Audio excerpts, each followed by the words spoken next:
Welcome to the Kansas City, Kansas Community College Board of Trustees January 13th, 2015 meeting. I'd like everyone to stand, and Rose Liska will lead us in the Pledge of Allegiance. I pledge allegiance to the flag of the United States of America and to the republic for which it stands, one nation, under God, indivisible, with liberty and justice for all. Ask the Secretary for roll call. Trustee Ash. I am here. Trustee Breidenthal. Here. Trustee Daniels. Here. Trustee Flender. Here. Trustee Maddox. Here. Trustee Rios. Here. And Trustee Townsend. Present. Okay, on the agenda, we have under item 6, we have a couple additions to that item, and we also have a change of order. So one addition will be a proclamation that I'll read from the governor, which will go first. Next will be the Cuba jazz trip.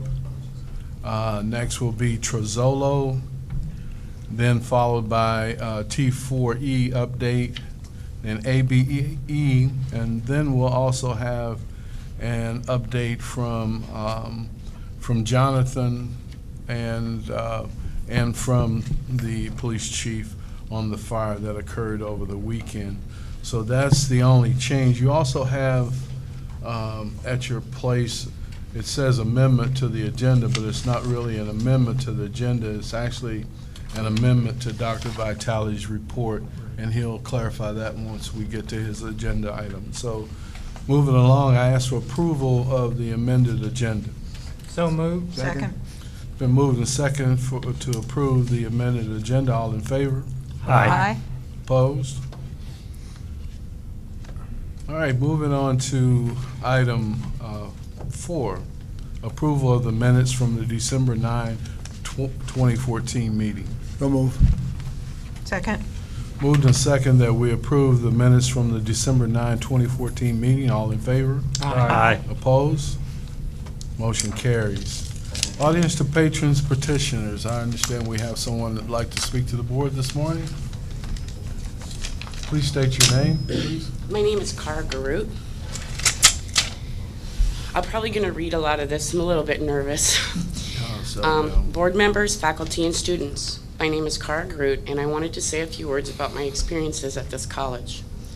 When I started this journey in summer of 2013, I never imagined that I would be where I am today.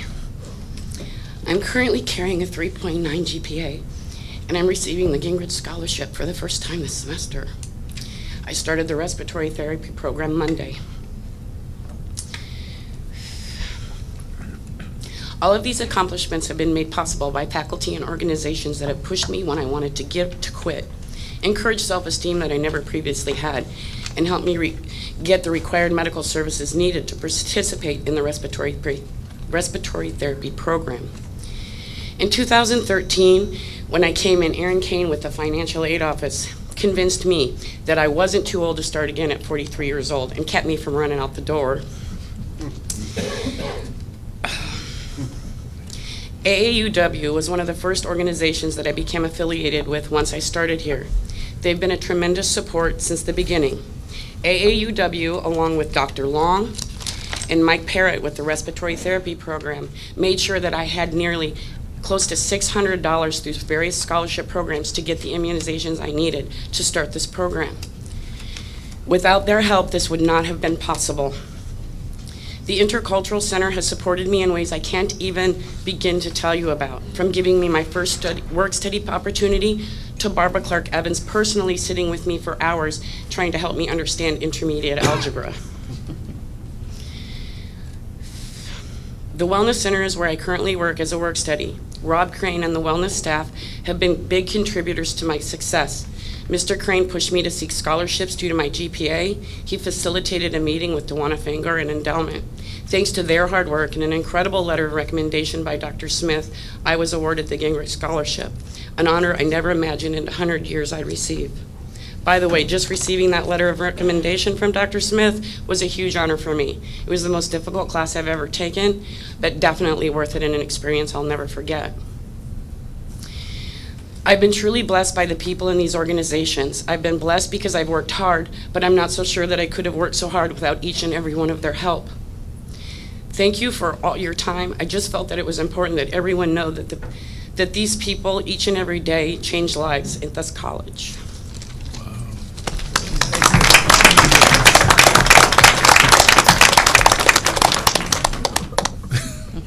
Thank you. Thank you.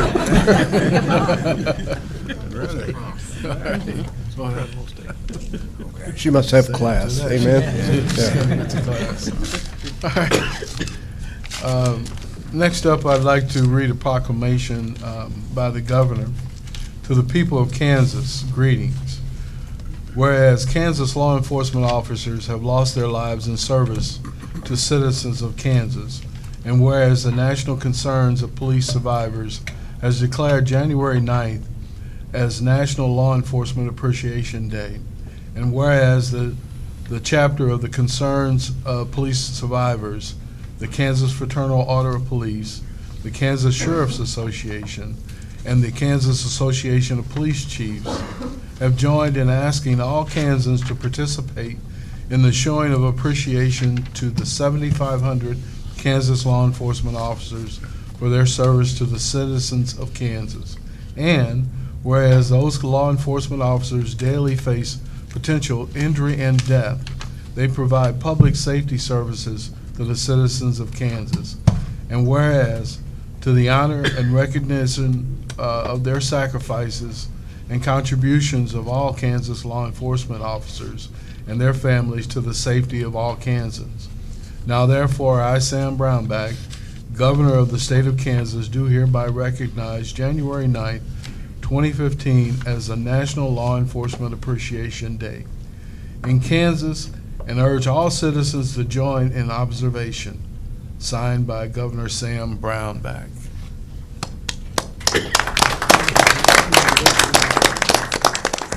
We would like to recognize our police officers. Chief, have you received the proclamation? Not in person. Okay, we'll make sure that happens. Thank you very much.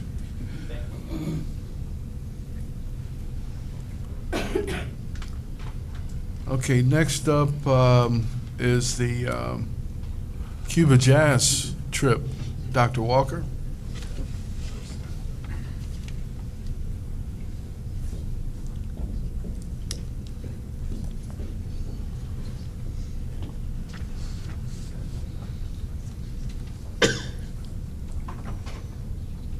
Morning. Good morning. Morning. Dewana Fanger in the Endowment Association office has a quote in her signature block. It says, "If your dreams don't scare you, they're not big enough." And growing up as a Ohio farm girl in a very small town, by the way, go Buckeyes. I know a thing or two about big dreams because I had absolutely no reasonable expectation of being able, from my humble beginnings, to put significant performances in 25 different countries on my resume before the age of 35. And when I became a college instructor, I stopped dreaming for myself so much and started dreaming for my students. And now, one of the best parts about being a dean in arts, humanities, and social sciences is the fact that I have the opportunity, just a small piece in the infrastructure of making dreams come true for nearly 50 faculty members and their students. And that infrastructure is important and significant. As Scott Colglazier writes in his book, Touchstones, touchstones. He says, organizations also have the power to ground us in reality. It is important to dream. A house for abused children doesn't just happen in a city. Someone dreamed it. A scholarship fund doesn't just start. Someone must first feel it, see it, dream it. Dreams are wonderful because they bring us into a conversation with the future and what is possible. But life cannot be all dreams. At some point, dreams need to be grounded in reality. There is financial reality, the reality of personalities, the reality of a dream as it relates to other dreams and other realities. Organizations are needed because they give us critical awareness about what is both possible and relevant. And so before I turn this over to some of the faculty and students that participated in this dream, I'd like to take a moment on their behalf to thank Dr. Doris Givens, who I believe, if history serves correctly, was the first person to buy in to Mr. Mayor's dream, to the two vice presidents who showed up at 4 o'clock in the morning to talk with us on the bus before we departed on our dream, to you, the Board of Trustees, who committed much of the financial resources that enabled the reality of our dream, to the Endowment Association for their part. And in fact, they tell me that there are still donations coming in from faculty and staff of Kansas City, Kansas Community College, and the greater community that we serve toward the reality of this dream. So, without further ado, many thanks to you. And here's Mr. Mayor to tell you something about what happened in country with his students.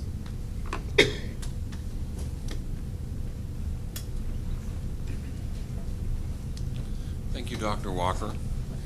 Thank you for putting so much time and effort into this venture to make it a reality. Always keep being mindful of what's best for students, faculty, and for the college as a whole. The trip exceeded our expectations in every regard. To step into a time warp and experience the music of Cuba live, the culture, the people, the love, the work ethic, the food, the art, was just amazing. It was a bona fide, once-in-a-lifetime experience. And to top that off, to be in Cuba when the president made his announcement, and as we, several of us huddled around a snowy television with the gentleman holding the antenna up, trying to get a picture that was clear and get sound. It was truly an amazing experience. I've got some students with me from the band of Richard Black, Roger Black. They are brothers. Ray Von Haggerty and Richard Tucker and Charles Glover. And they're here to also give a debt of gratitude to all of you. Thank you so much. And before things slip away, on behalf of Dr. Walker and myself and the entire band, we want to present this to Dr. Givens. It's a framed poster from the Havana Jazz Festival for your office or wherever you'd like to put it. Thank you.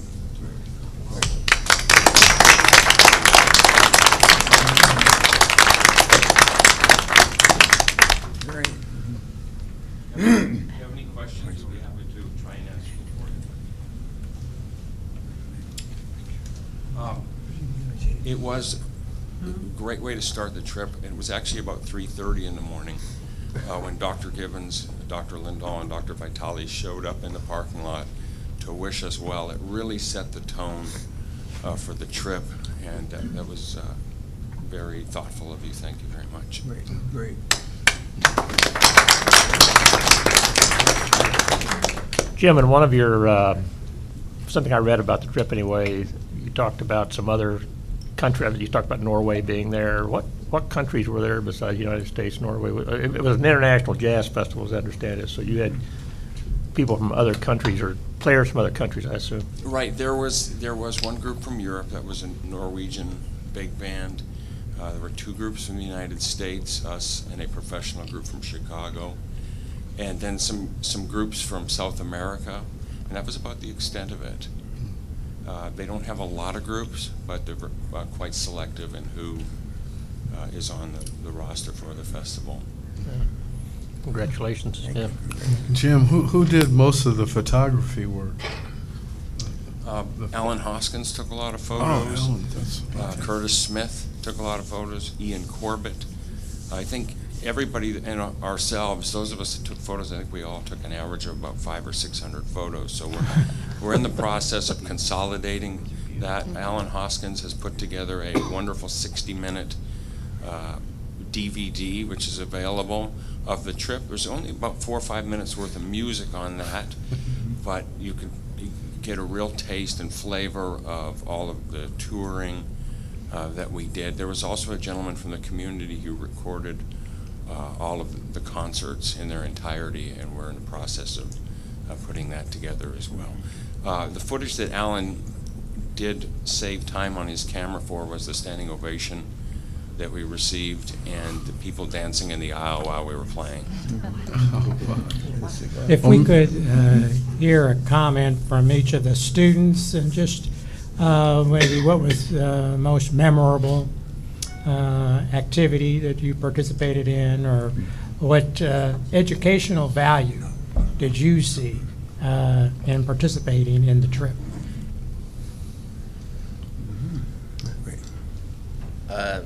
I thought the most memorable thing was being able to get up and play. The second day we were there, and get up and play with the other bands, and I thought it was a great learning experience.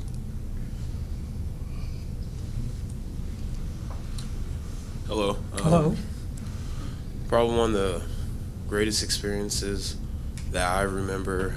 We went to a dance factory, if you want to call it that, and we saw this wonderful dance from the people from Cuba, and it was wonderful. So that's the most memorable for me. Okay. Great.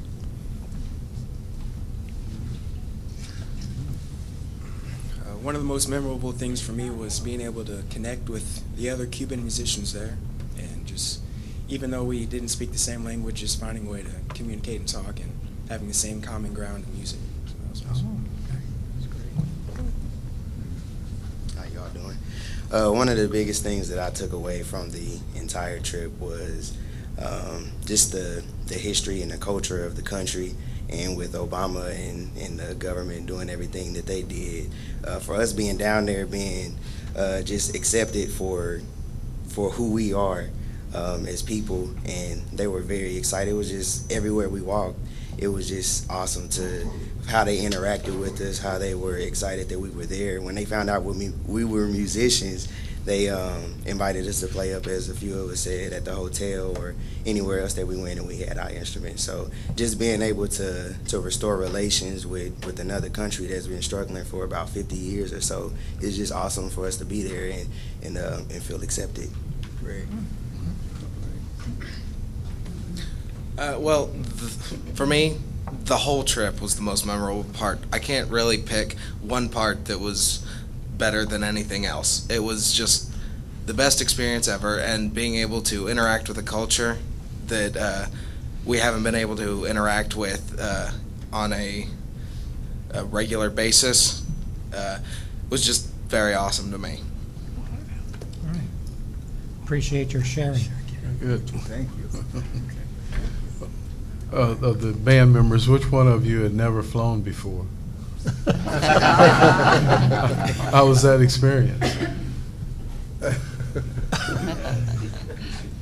I'm not a really big roller coaster fan. I like roller coasters. I like certain ones. So kind of the first time going up, getting off the sky, I was like, ah.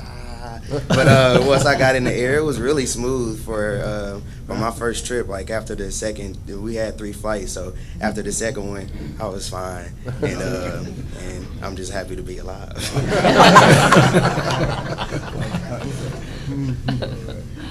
I wasn't scared.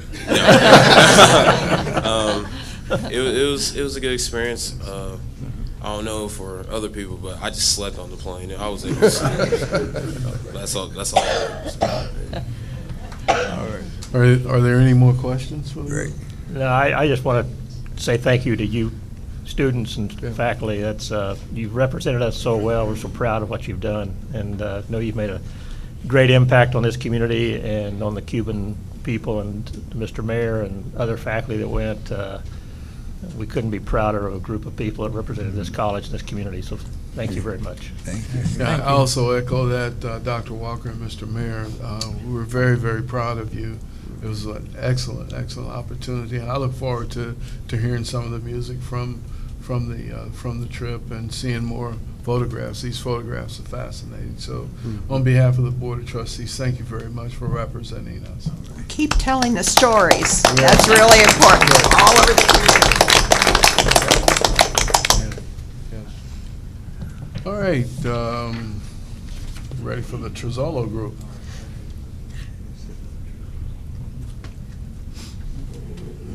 Good morning. I want to thank you for your time this morning. Truzzolo Communications, our advertising agency, is going to present to you today their initial research findings and brand platform recommendations.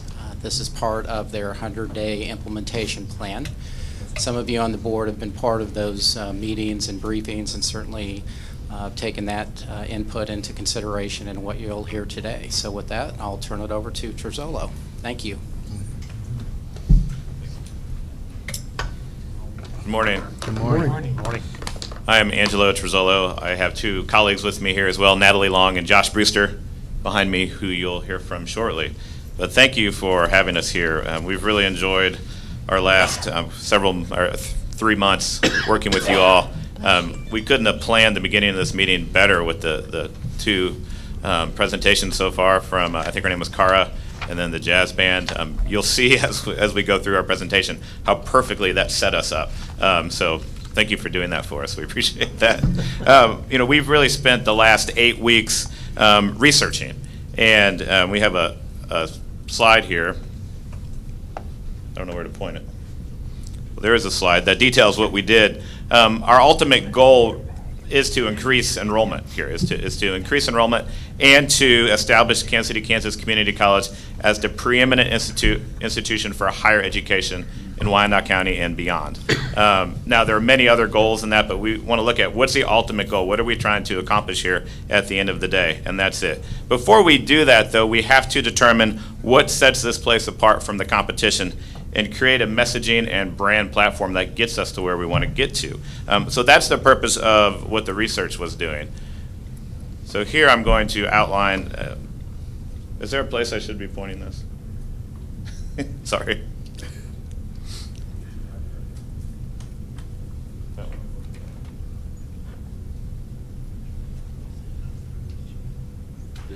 See, I was hitting the right button.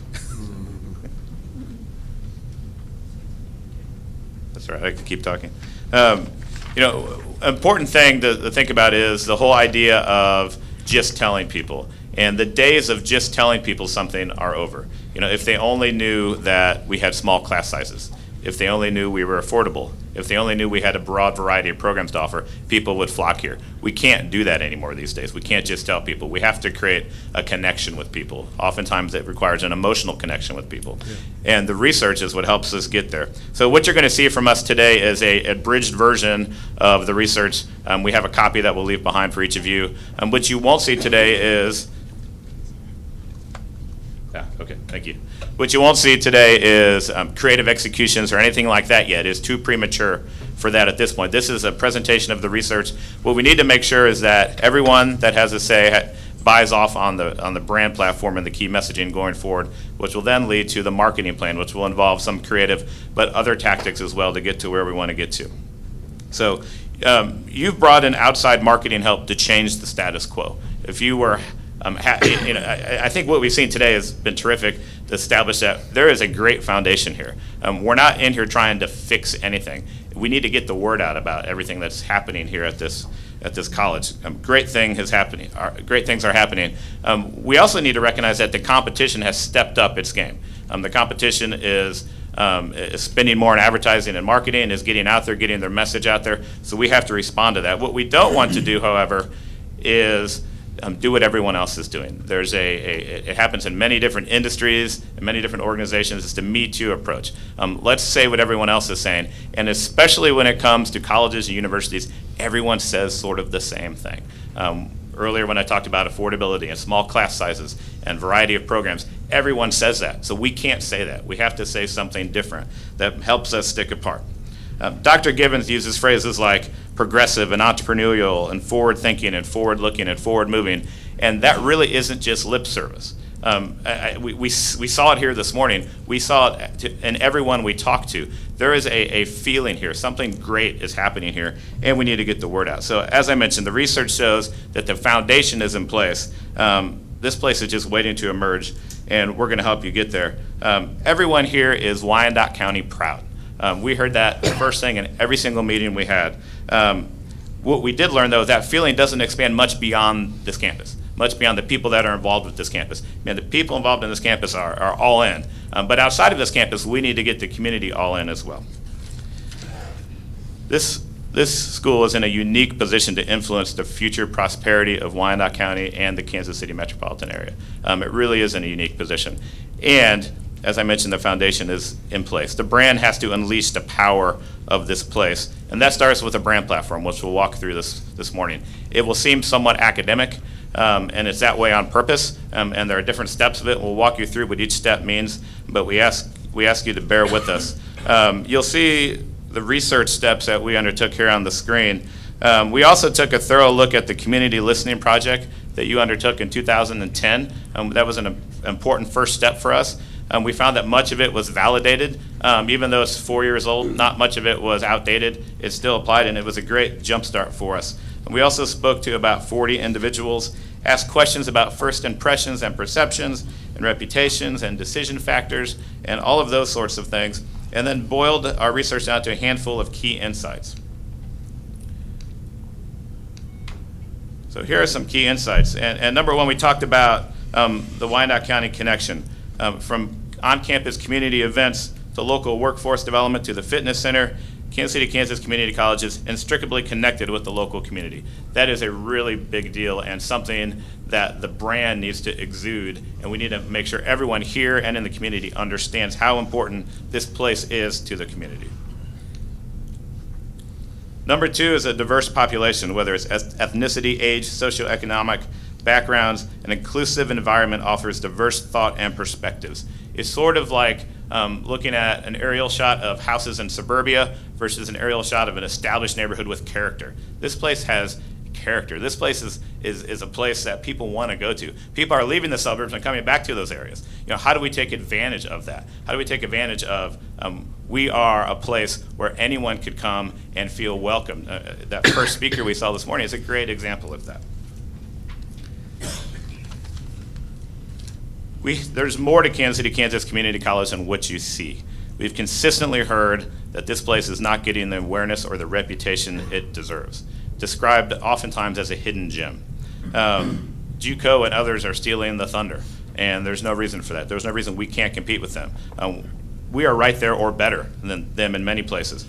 From the debate team to the jazz band that we just saw that went to Cuba, there are so many things to talk about here that it's no longer, we no longer have to feel like we take a back seat to those. We take a back seat to no one here. That was a big insight for us. And then the fourth one, and this has taken on even more importance since we first presented these findings to a smaller group a few weeks ago. The economy is improving, but enrollment at colleges and universities is decreasing slightly, and it all comes down to cost. We all saw what President Obama said last week about community college and the cost and potentially making it free.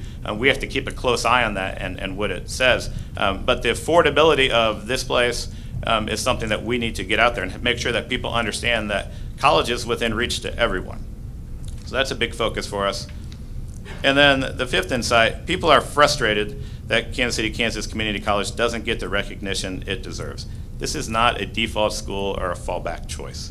Students should be seeking us out. It's time to let the brand carry the weight and help this place take its rightful place in the community. So before I turn it over to my colleagues, a quick note about your tagline, Making Life Better. One of the things we heard early on was that the tagline needs to stay. And we take that with a grain of salt, because when you hire outside help, we owe it to you to tell you what we think you should do based on research. Happy to say that we discovered through our research that the tagline is right.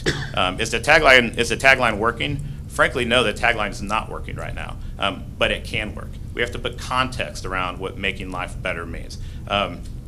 Again, two great examples this morning of what making life better means. When we put context around that, we're going to see a very powerful brand. So I wanted to mention that before we go forward.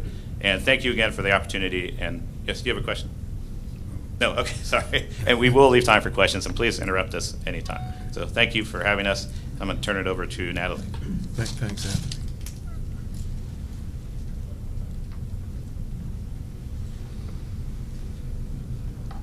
Good morning. Good morning. Good morning.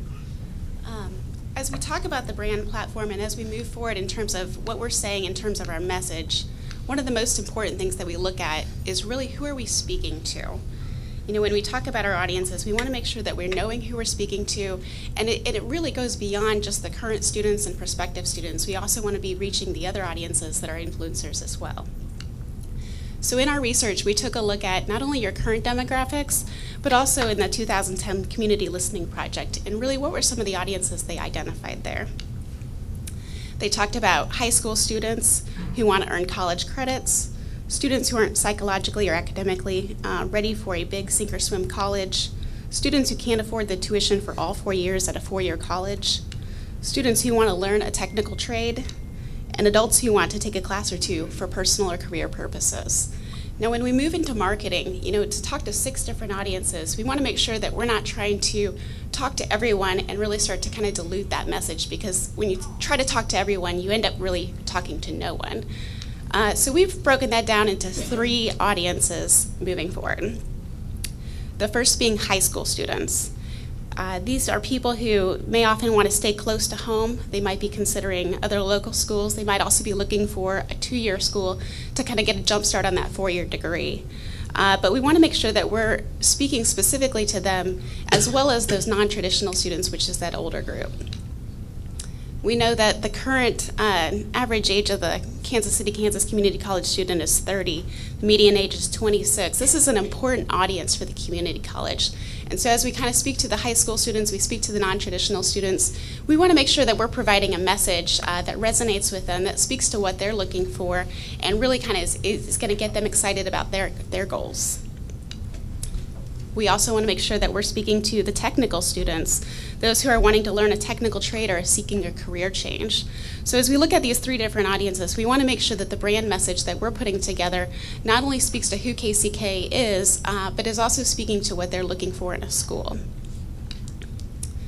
We also must consider the other audiences. As a higher education institution, there's always going to be a number of different audiences that are invested in the school.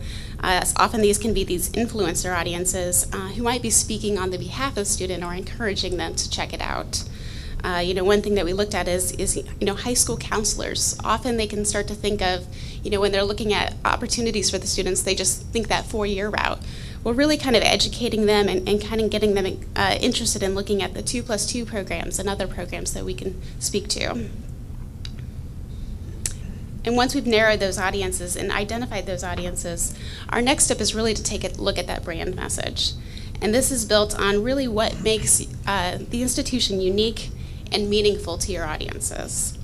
We start our process by looking at 4 brand pillars. This is the difference, relevance, esteem, and knowledge. And what we do is we take a look at the research, what people have been telling us, and really start to kind of analyze those and how do those fit into these 4 areas.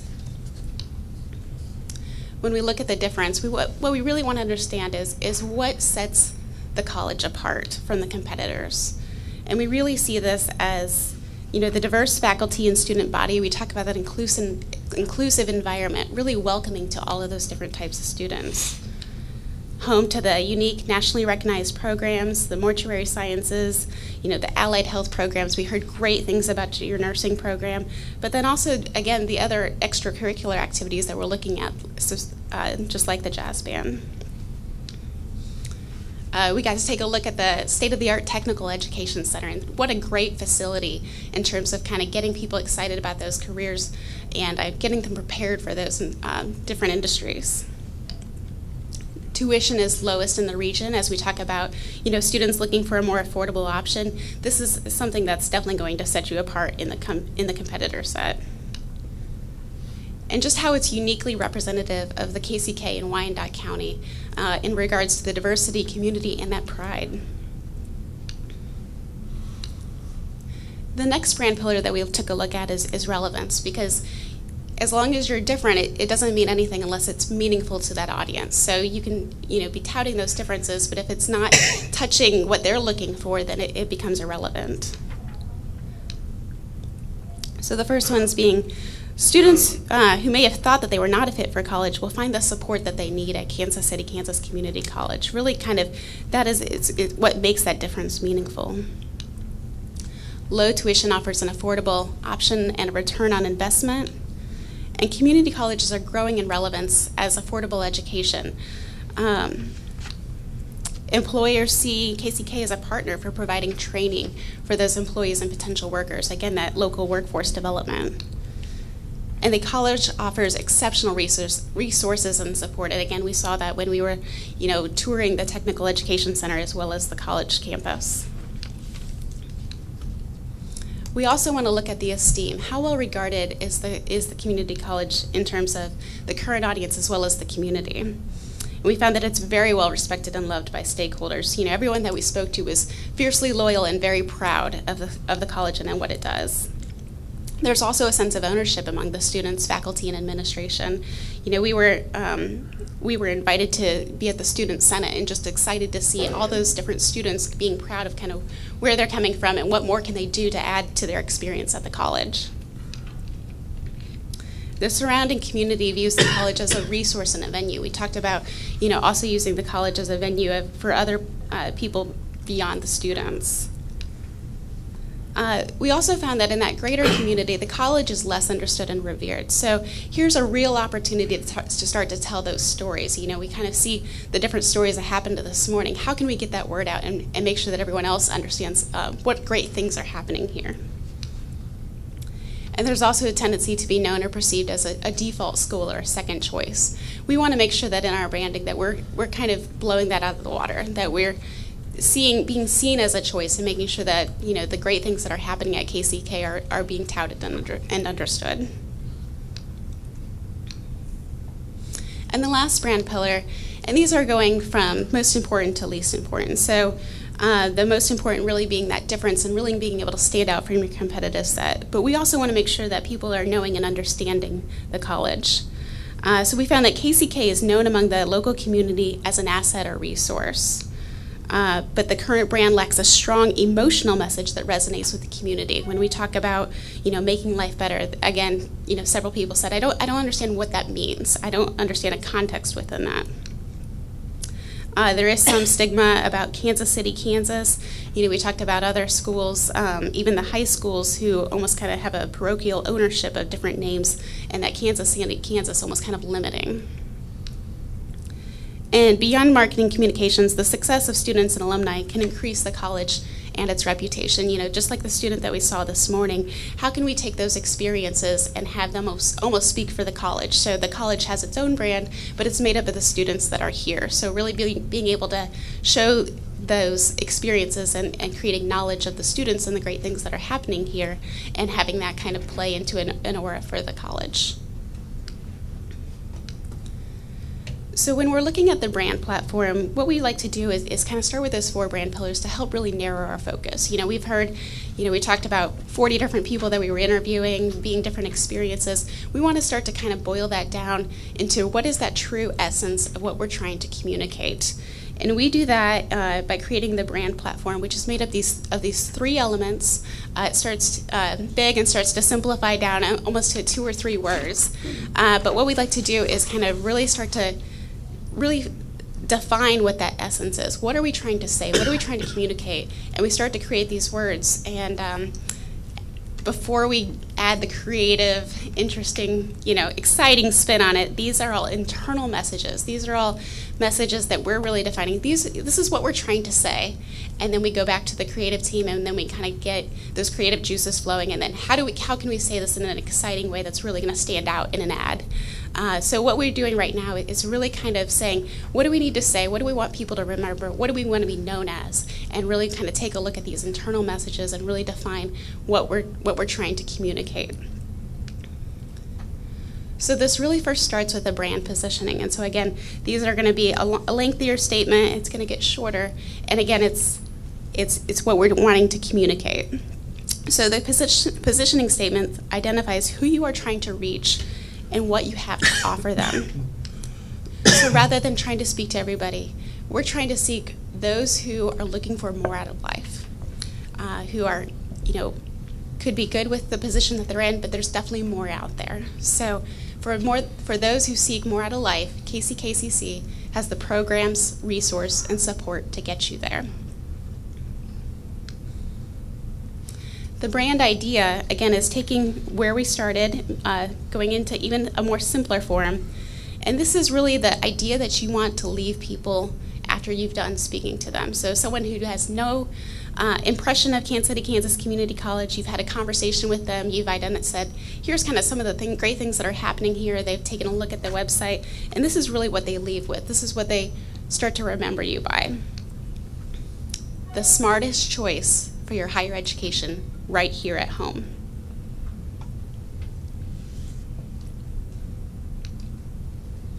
And then the final step of the brand platform is the brand driver. So this is a 2 or 3 word statement. It's not the tagline, but it really is what drives your brand. So it should be actionable. It should be a litmus test that everyone holds themselves to in everything that they do. So when we're looking at an ad, when we're looking at a faculty member entering their classroom, that starting the day, this is a statement or a driver that inspires them to be doing the best that they can do. So it should speak to the brand. It should be something that you hold yourselves to. It's something that we hold everything that we're creating, holding ourselves to it. And this is aspire to more.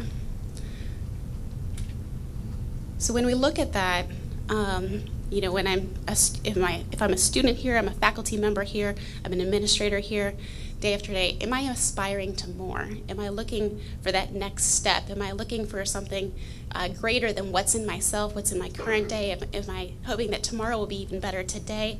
And I can find that here. And then still the brand theme line. Again, as Angelo mentioned, the making life better. What we wanted to do in this process is not hold ourselves to this. We kind of set it aside. I said, we'd love to keep this, but let's kind of look at what the research is telling us. Let's look at what we have found by speaking to students, by looking at the brand and where it's currently at. And then we developed the brand platform, and we said, you know what? It works. It works because when you're aspiring to more, you're making life better, and what the college is providing is those opportunities to make life better. So what we wanted to do is make sure that it still worked, and we really feel like it does with the brand platform that we've put into place, and we're really excited in the creative concept to really start to kind of show this and be able to provide that context, to provide that meaning behind it, and really show the community what KCK has to offer. So I'm going to hand it off to Josh, and he's going to put a little bit more meaning around the words that I've kind of given you. So once you start to hear that, it'll start to take shape a little bit as well. Thank you. Actually, I was here just to request some actual music from the jazz club. That sounded pretty good. Oh, thank you. All right. So I'm going to read to you a mantra that we've created that sort of puts this brand platform to work. Some of you have already heard it, but it really sets the tone of the brand and establishes the attitude of the messaging that I'll share with you in a moment. It also puts us selfishly on our team in the right frame of mind when we put this brand to work in the marketplace. So when we go forth with our creative exploration. So I'm going to read it to you, and again, what Kara's testimony earlier was just when she said, "People every day change lives here," and And that really spoke directly to what we want to get across. And to hear Dr. Walker talk about how students here dream for great things and work without hesitation to make those dreams a reality really ring true in this mantra, we hope. Making the decision to pursue more in life comes from something deep inside, a dream, a vision, a determination. It comes from a willingness to take a chance, to break the status quo, to stand against barriers and frustration. It requires the will and the guts to seek out a better way, a better life. When you join us at Kansas City, Kansas Community College, you become much more than a student. You become a torchbearer, a believer, a champion for a cause greater than yourself, who says, I'm going to make my life better for me, my family, and my community. You become an agent of change in a world starving for game changers. Here you will learn from the best, from people who know what you are up against and share your determination. And when you are around like-minded students and teachers, something happens.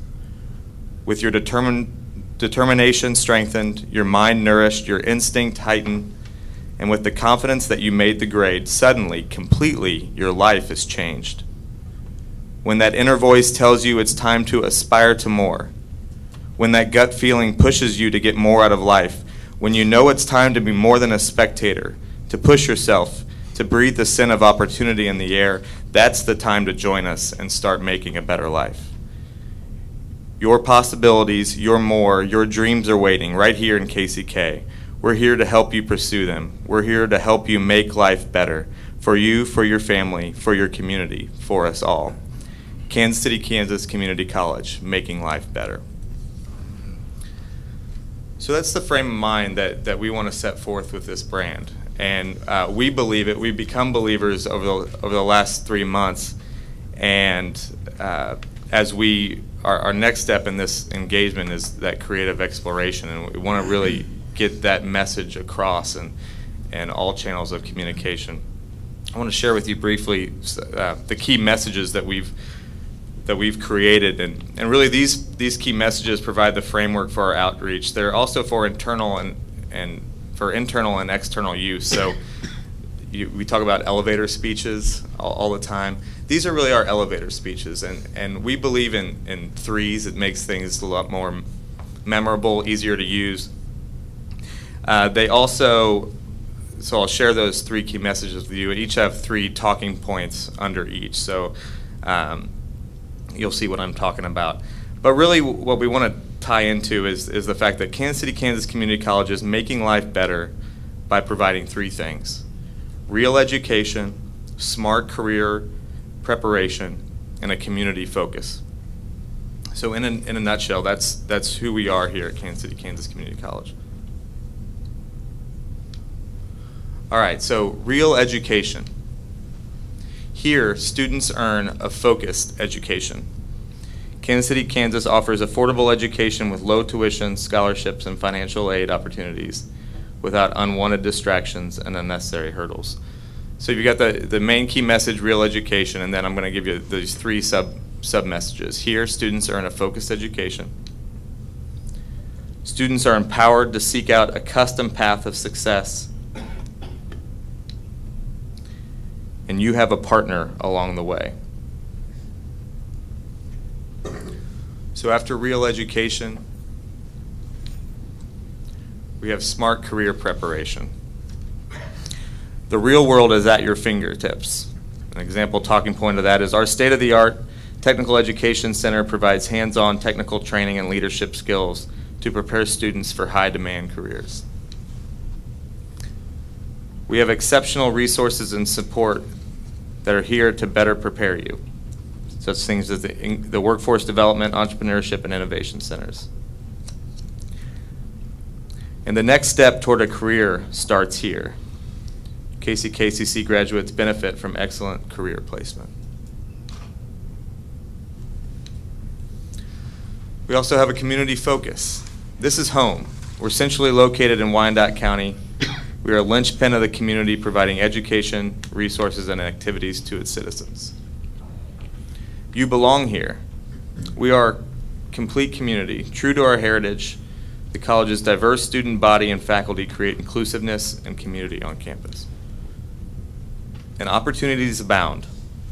Kansas City, Kansas Community College serves the community by partnering with local employers for training and workforce development.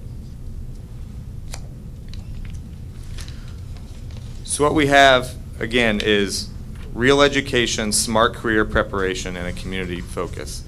The easy way to remember that is real smart community.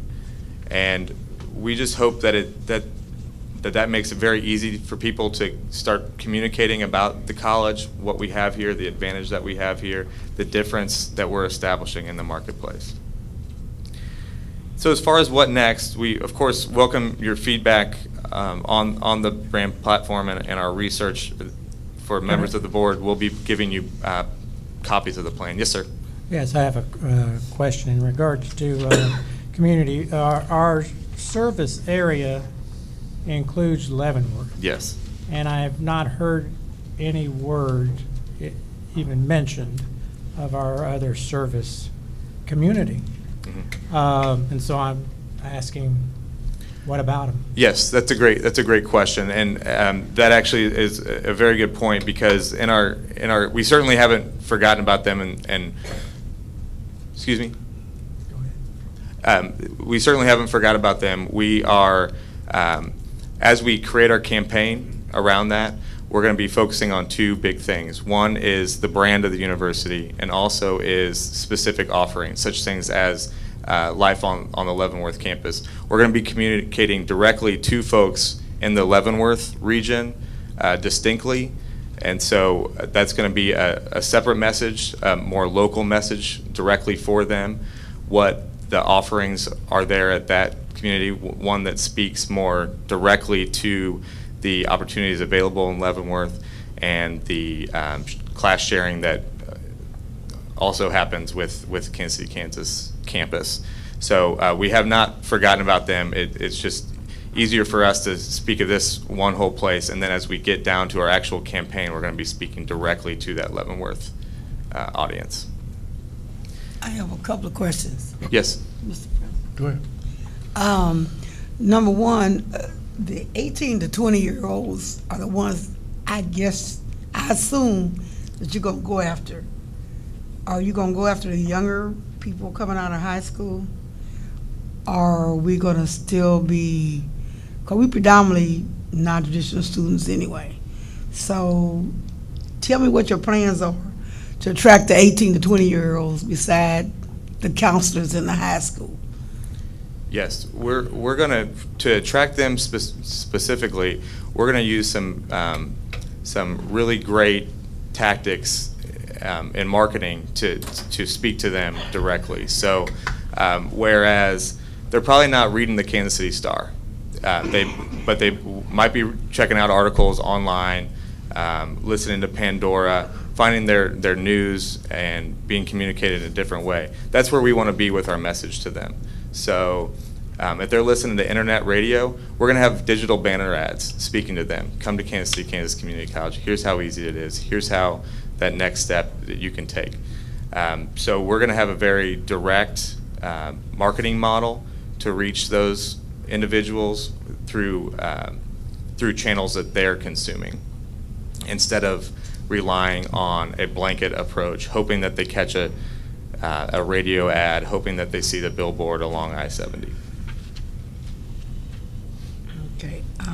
The second thing, when you say community, and we are diverse, but how do you plan to market the different, the Mexican Americans, the blacks, the Asians, or do you have something separate for each one of them, or are you marketing us all together?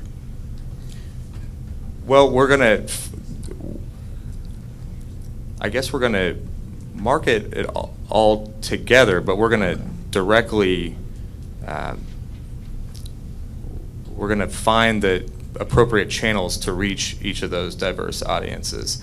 So what I mean by that is we know there's different segments of audiences within just even the 18 to 22-year-olds, for instance, we know that there's different segments. We're going to make sure that we're reaching different neighborhoods with messages, different gender, different race, but we're not going to necessarily change our message directly to them. We're going to be saying the same great things about Kansas City, Kansas Community College. To reach Hispanics, we may decide that bilingual messaging is necessary, and we'll use that. Or we may find a bilingual publication, for instance, and use English language messaging. It just depends on what's best for that. Okay, how long is it gonna take you? To create the campaign, or to, okay, it will, in early February, we're presenting 2 concepts to the leadership here. And so once we get approval or buy-in on that, or receive helpful feedback to go back to the drawing board, just a couple more weeks and we'll be able to start communicating to the market. Any more questions from trustees? Could you talk a little bit more about the emotional message? I'm a little fuzzy on what that looks like and what that is. Yes. So do you mean how to convey an emotional message, or just what it is? What are emotional messages? Yeah, and how do you convey them? Yeah, just a little fuzzy on what that looks like. Yeah, and Angelo, feel free to chime in. I'm really good at rambling, so. Well, you know, one of the things that we'll want to do, and if I'm not answering your question, just stop me, but we want to bring to life that making life better and what it means. And so what we might do is tell a story through our marketing. So a woman like Kara that spoke earlier today has a tremendous story to tell and a testimony to give. Perhaps it's her helping us share the story instead of having a talking head speaking about the small class size and whatnot. We want to share a story, a coming of age story or a success story that brings it to life, that shifts the messaging a little bit to something that's actually attainable instead of, again, just like a talking head. Am I answering your question? Yeah, you are. That's what I was assuming that what you were meaning, but I'm just a little fuzzy on what it actually is. So it's really kind of more of a personal message from both us and to people. Correct. Okay. Correct, but we want it to be from the consumer's perspective. So it's easy for us, again, to say, we have this, we have that, we have this, but it's much more effective if what we're saying is, you need this, you aspire to this, we have this for you. So kind of thinking of it from the consumer's perspective instead of our product perspective. So trying to get them to do some kind of emotional buy-in. Absolutely. Yeah. Absolutely. And that's easier said than done. Yeah. Absolutely. But there are, what we want to do is gather some of those stories to help tell our story better. Yeah, thank you. Any more questions? Well, thank you very much. We appreciate the presentation, and I'm sure we're all excited about the plan that you put together, and look forward to the work that you'll be doing for us. Thank you. We are as well. So real quick, can you give us a timeline on when we can start expecting to see some of this happen? Yeah, in early February, we'll have concepts for review, and then just a few weeks after that, we'll be able to start getting production going on radio, pre-roll by like internet video. So the intent is to have it this spring to impact on next year's enrollment? Yes, absolutely. Thank you. Thanks a lot. You heard it here, so that means it has to happen.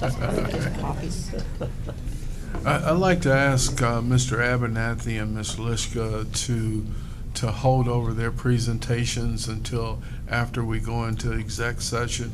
We have a trustee that has to leave early and needs to be in our exec session. So I need a motion to go into executive session for 20 minutes to discuss non-elected personnel matters to protect the privacy interest of the individuals to be discussed, and for consultation on matters on a matter protected by the attorney-client privilege. So move. Just a moment. It's been moved and seconded to go in executive session for the purposes Wanna hold I've on? explained. All in favor? Just a moment, just a point of order. Dr. Givens, is there a need to make an adjustment? We have students from adult basic ed, is that right? Right, the And they ABE. need to get back to class. So the question was, could we do them first? Do you have time to do them first? And then go into closed session and come back for T4E? Okay, I just wanted to make sure our trustee has an opportunity to be in the exec, so. How long is that presentation for the adult ed? It could be 15 minutes, probably. You know, we can make up time.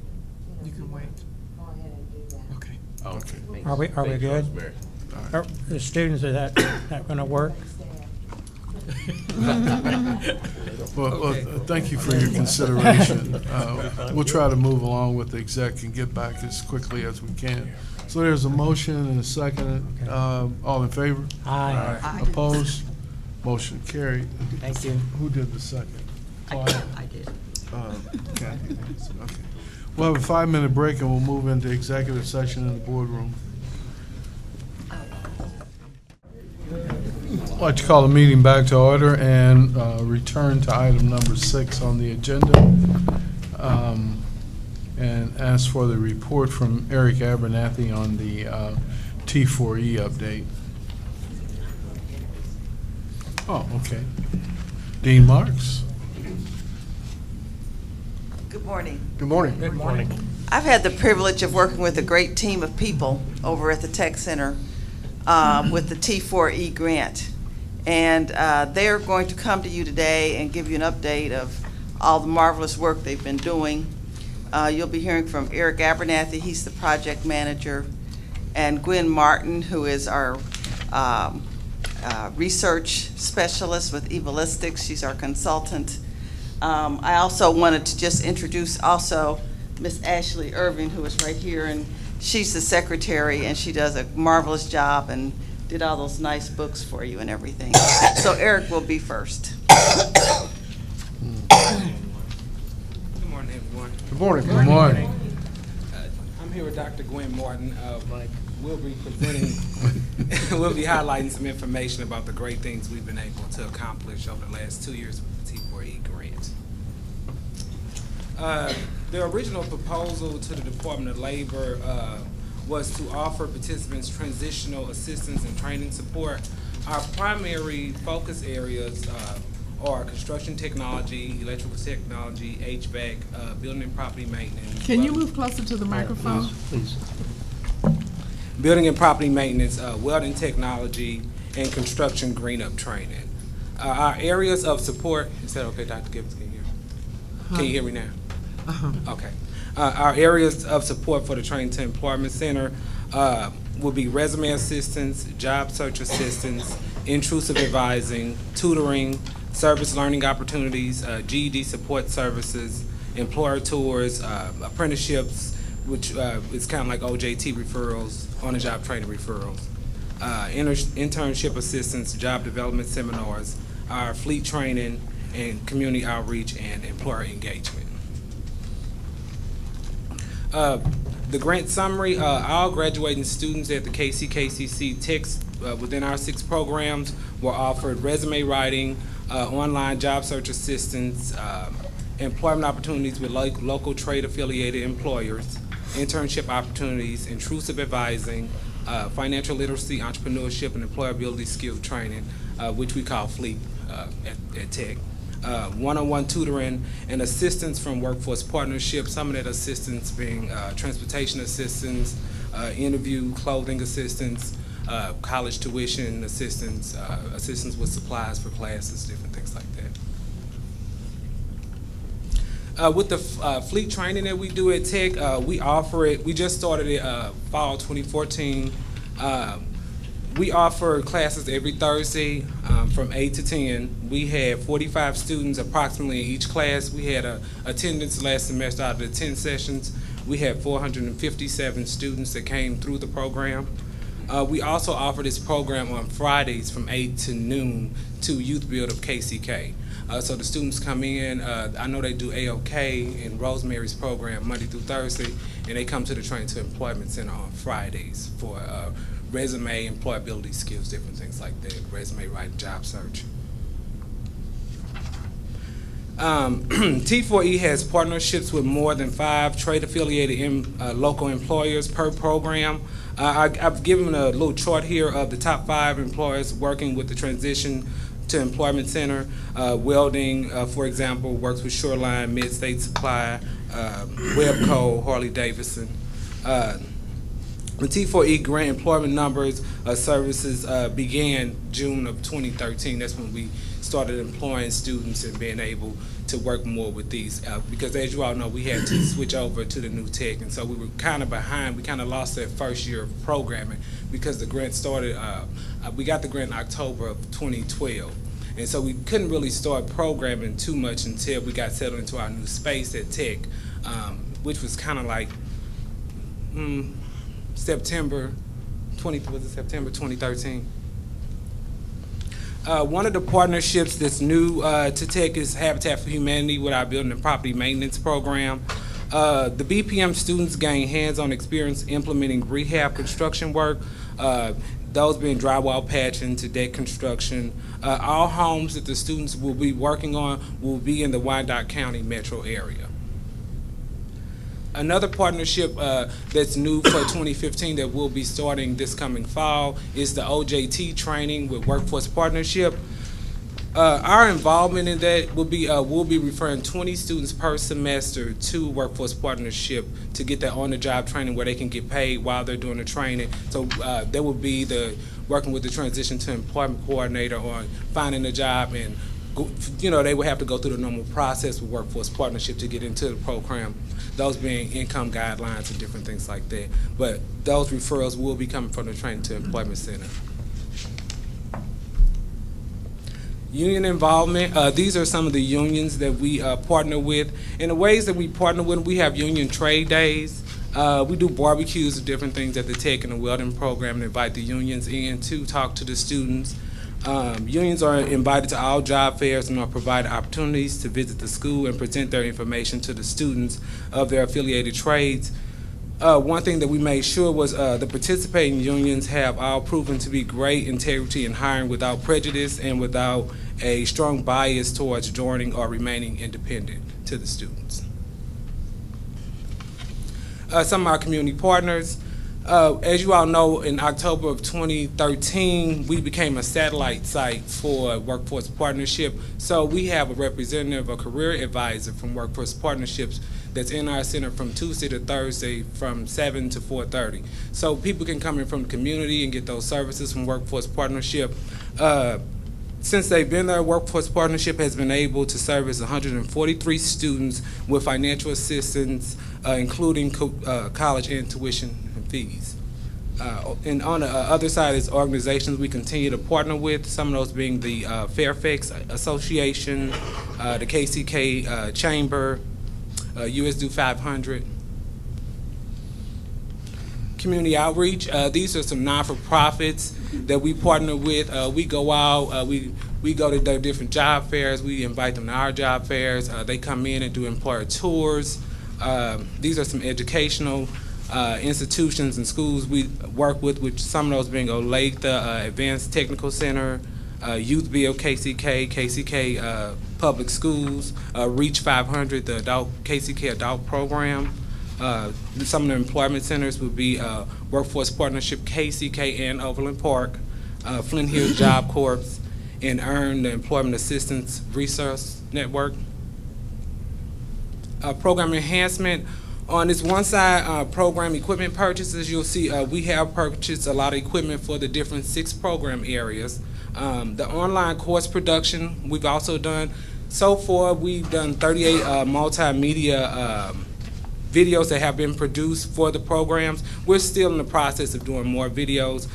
Students can access those videos through the KCKCC's iTunes University page, YouTube, and also we're in the process of putting it on Skills Commons. In all of the 6 program areas, we bought 55-inch screen TVs and Blu-ray players for the workshop areas, and we're also in the process of getting the instructors iPads to help the online instruction. Program enhancements. The most innovative achievement that we had for 2014 was the integration of the multimedia materials for blended learning, the development of the mobile app hosted on KCKCC Community College Illusions app. So if you click on the app, you'll see our page that says Train for Employment, and you can click on there, and it'll have the services that T4E offers.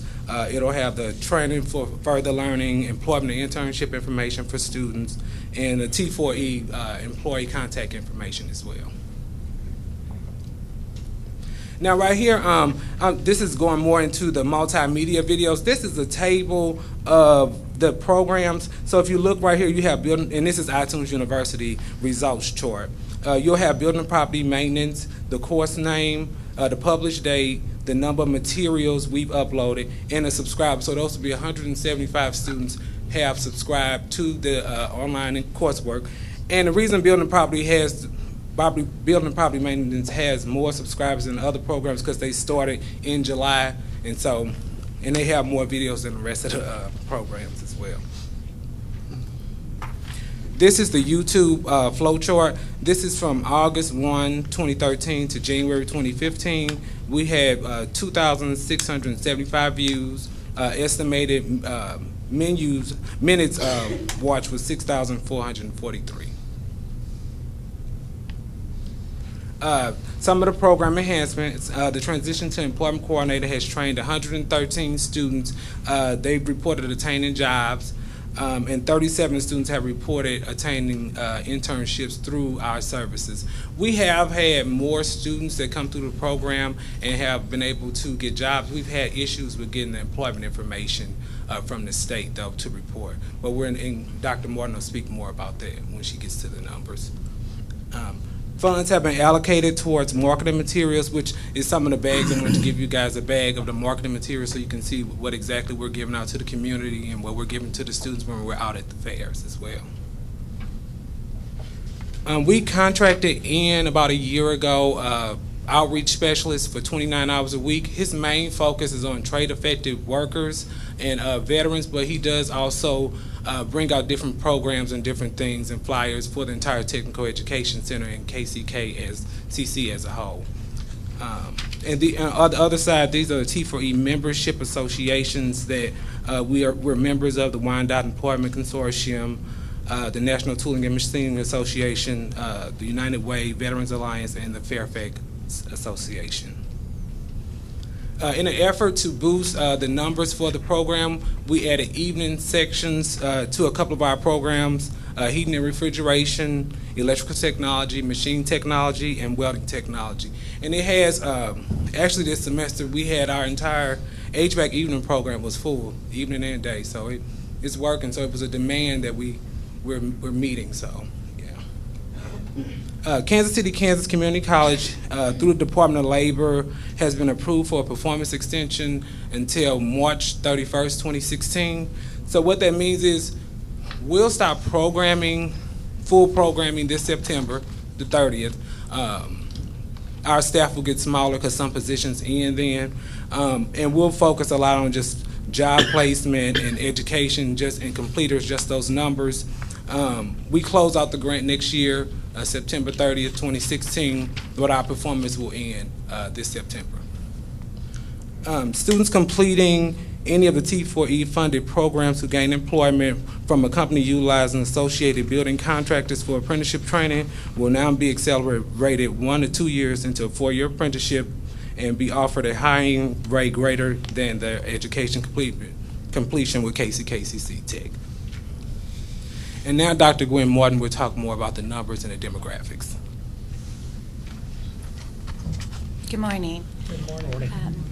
I want to speak about my role. My role is as a third-party evaluator. The Department of Labor, in many of their grants, requires a third-party evaluator. So they take your numbers from the school and your program, and it's not that they don't trust you, but it's just part of their process. So they have an outside evaluation firm that works with the program people and documents what you've done, have you followed what you said you were going to do, what are your numbers, etc. In addition to that, we focus on the economic impact, so that in our year 4, that's our main focus, is to take what you've done in the programs and then look at how you've impacted not only a family perhaps, but also the community in an economic way. So I want to just share with you a few of the numbers today, and I don't want you to focus specifically on the number itself, but the trend, because that's what we want to see. We want to see that the program gets better and better over the time. And the first year really ends up being a planning year. So you get some numbers, valid numbers, but you don't get many. So if you'll see, our goal is a little over 1,000 enrollments for the 3-year grant, and we're going to meet that before actually the end of the grant, which is great. So here, Truzzolo talked about your audience, etc. So I think this is a very interesting chart. We looked at the demographics of the students in these programs, and then we looked at what the census says about the Kansas Wyandotte County area. And I think you can see we're very, very diverse in these programs, which is exactly what you want. You really want to pull from all of the sectors. We've got some veterans. Our outreach person is going to do more in that area, but I still think that's a nice start. Also, the thing you want to look at is Department of Labor was really looking to get people into jobs that were unemployed, and so most of the students that come in are unemployed or they have some part-time jobs, but this program really gears toward getting them jobs at living wages.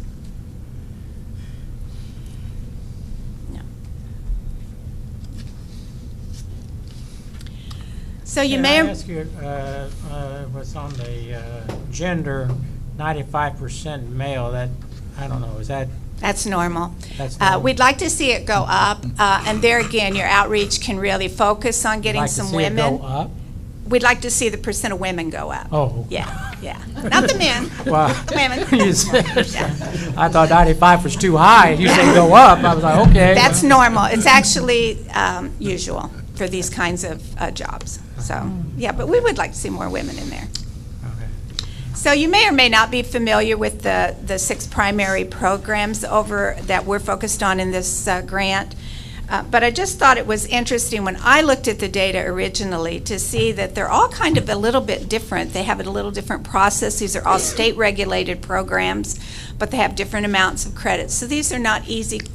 These are not easy courses. They're really quite difficult. And I've done quite a lot of observation. If you ever want to see some fun stuff, go over to Machine Tech and just try to figure out what they're doing. It's amazing.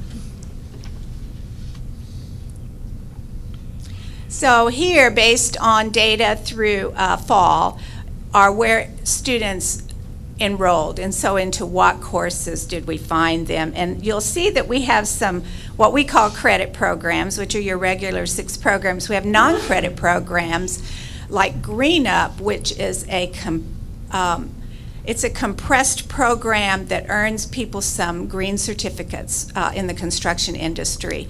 And we'll have one in February, another one in February. So we get a group of students for that. And then OSHA. Sometimes you just have employers that want people certified in OSHA or forklift. So I don't know if you're aware of this, but if you don't have a forklift certification, you cannot drive one in a commercial establishment. So take Home Depot. If you get a forklift certification by coming over here and getting that, you can get a 50-cent per hour raise. So it's something, just that little tiny bit of money is important. So these are non-credit courses that are offered through this program. So here's some employment. Now, the employment for we just started about a year ago working in this area, tracking people, and with Paul helping them get jobs, etc. This is an area of interest. I think you're all probably aware how difficult it is to get students to fill out surveys, how difficult, the response rate has gone down tremendously since the 1980s. So we just recently, with the help of President Givens, got a contract to work with America's Job Link Alliance out of Topeka, which is a combination organization from Department of Labor and Department of Commerce. So we will actually be able to get aggregated data that tells us who got employed in numbers, not names, and then what kind of wages they were making. And that's the data that will be able to show you the economic impact that you've generated from doing this program. A few other things of the numbers, really, and you'll note that this is through spring 2014. We're just now getting the fall data. So we have a nice employment or completion credits, and then we have certificates, credits, and then all credits. So you can see that the students are getting 456 certificates. Those are things that show that the skills they've earned by a certificate A, B, or C, but it also shows that what we look at are credentials. So are you OSHA certified? Are you hazmat certified? Can you do the refrigerant from the HVAC course? So the students walk out of here not only with their certificate of completion, but they walk out of here with the certifications they have to get a good paying job. And I shared with you some satisfaction data. So we go in at the end of each semester and we survey the students in the classroom to see how well they like the program, how well it's working for them, et cetera. And so I thought these were really nice compliments, and we would be happy to share these data with your marketing people, because when you get 90% of the students saying the instructor helped me when I needed it, that's tremendous, especially in a technical field, because they're all over, you know, with the different machines, different levels of students. So I thought the satisfaction numbers were very high and very encouraging. Do you have any questions we can answer for you? Can we get this in larger print? Because I can't read this. I'm serious. And I put my glasses on, too. And also in your bags, we put a DVD of the online instruction that you can look at your leisure, so you can see exactly what we're producing for the students online. Okay, but that's not this report. Yeah, we'll get you one in large. Okay. All right. Okay, you talked about the ending of the grant, and that's an end. So that would mean that we should start planning for sustainability after the grant's conclusion. So what steps are we involved in the sustainability of with a peer evaluator, if you didn't use the words, but not, so if they're not appropriate.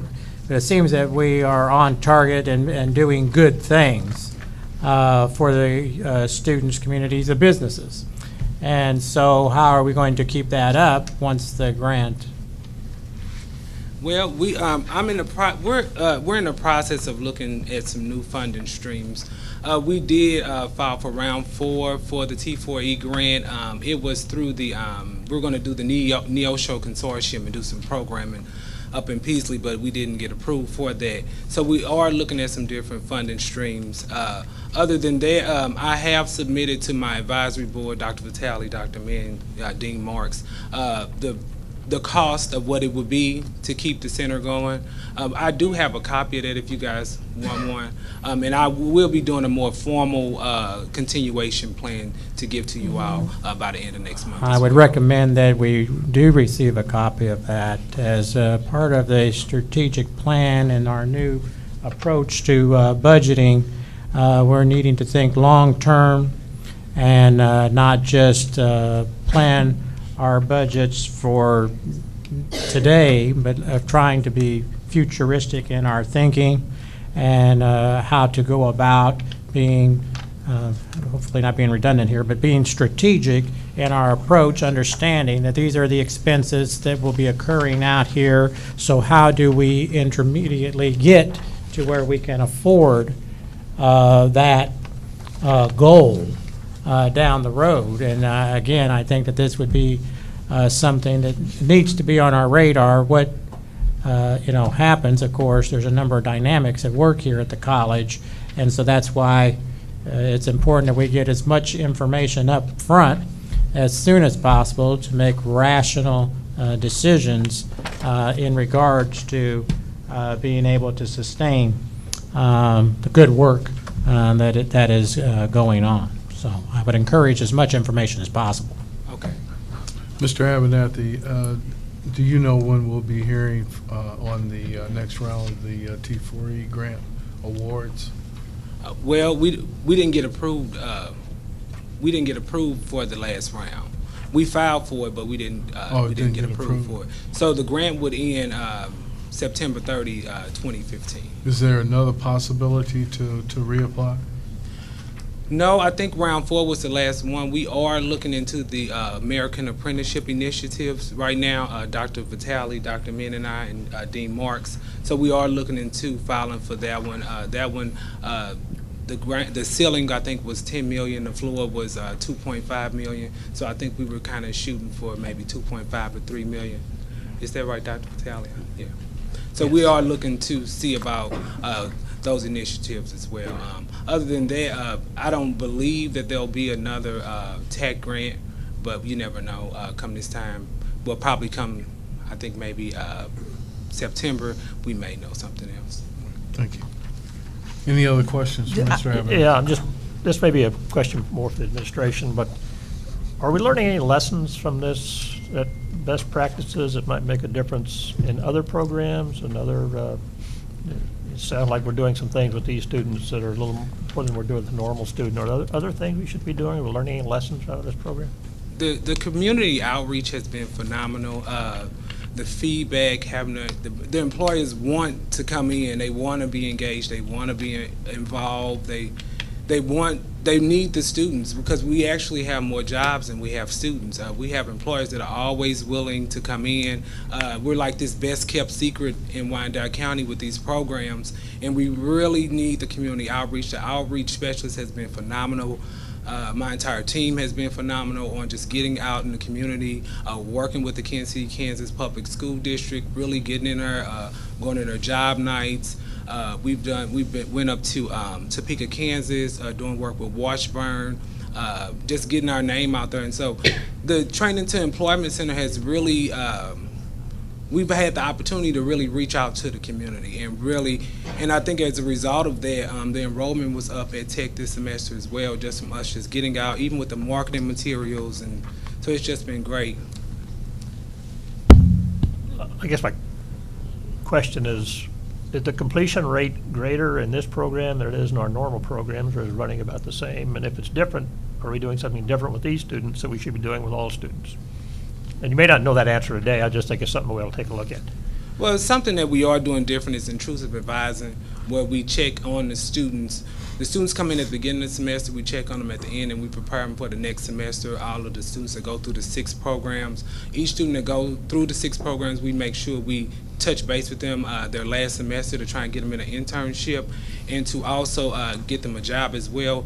And we also have workforce partnership in the office. So when students, so it's as simple as when the student is with the advisor, if they can't afford tuition or they can't get financial aid, we can immediately, they can walk across the hall and meet with the career advisor to do paperwork with workforce partnership to get funding for that. Or if they're having trouble getting to class, they can fill out the paperwork with workforce partnership immediately to try and get a bus pass. Or if they need interview clothing, she can direct them in the right direction of that. So we really get engaged and we're a presence. We make sure that we're seen on the campus and students know that we're there to support them. Mr. Chairman. Yes.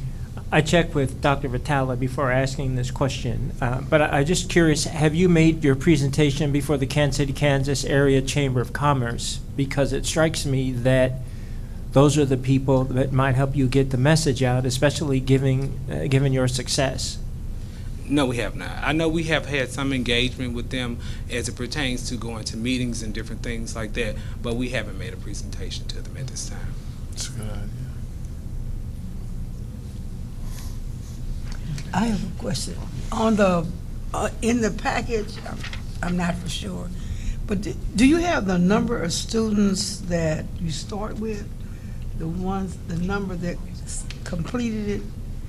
And then do you have any follow-up on those students that drop out? What do you? Can you clarify what you mean by what? Okay, in the beginning, you know, because your enrollment is the same time ours is, right? Right, right. Okay, they can't start every Monday like they used to, right? Right. Okay, so I got that straight. Okay, so the number of students that start, how many complete, and then those that do not complete, do you have any follow-up for them? We do follow up with them. So we have staff that make telephone calls, and we also do emails with both the people that complete and the people that leave. So we compile those data. In one of our slides, I don't know if we can bring it back up. It is too small. It's too small for me, too. Yeah, you can't even read. I can't even read. It looks like about 50% of the credit programs have completed a program. That's low because those are just data for one full complete year. Okay. So we'll have more data, but the rate has gone up because we had 54 out of our 6 programs complete in the fall semester. I don't have the data yet. I just have the number from the data tail person. Okay, well, the Department of Commerce in Topeka would be another place for you to look for. And that's for who some we're starting funding. to work with, yes. Okay. We just have an agreement with them. I just have a real quick question on the number of women in the program, particularly when we're really looking at increasing the number of women in non-traditional careers because of the pay scale. Do you all work a lot with the Women's Bureau, the Department of Labor?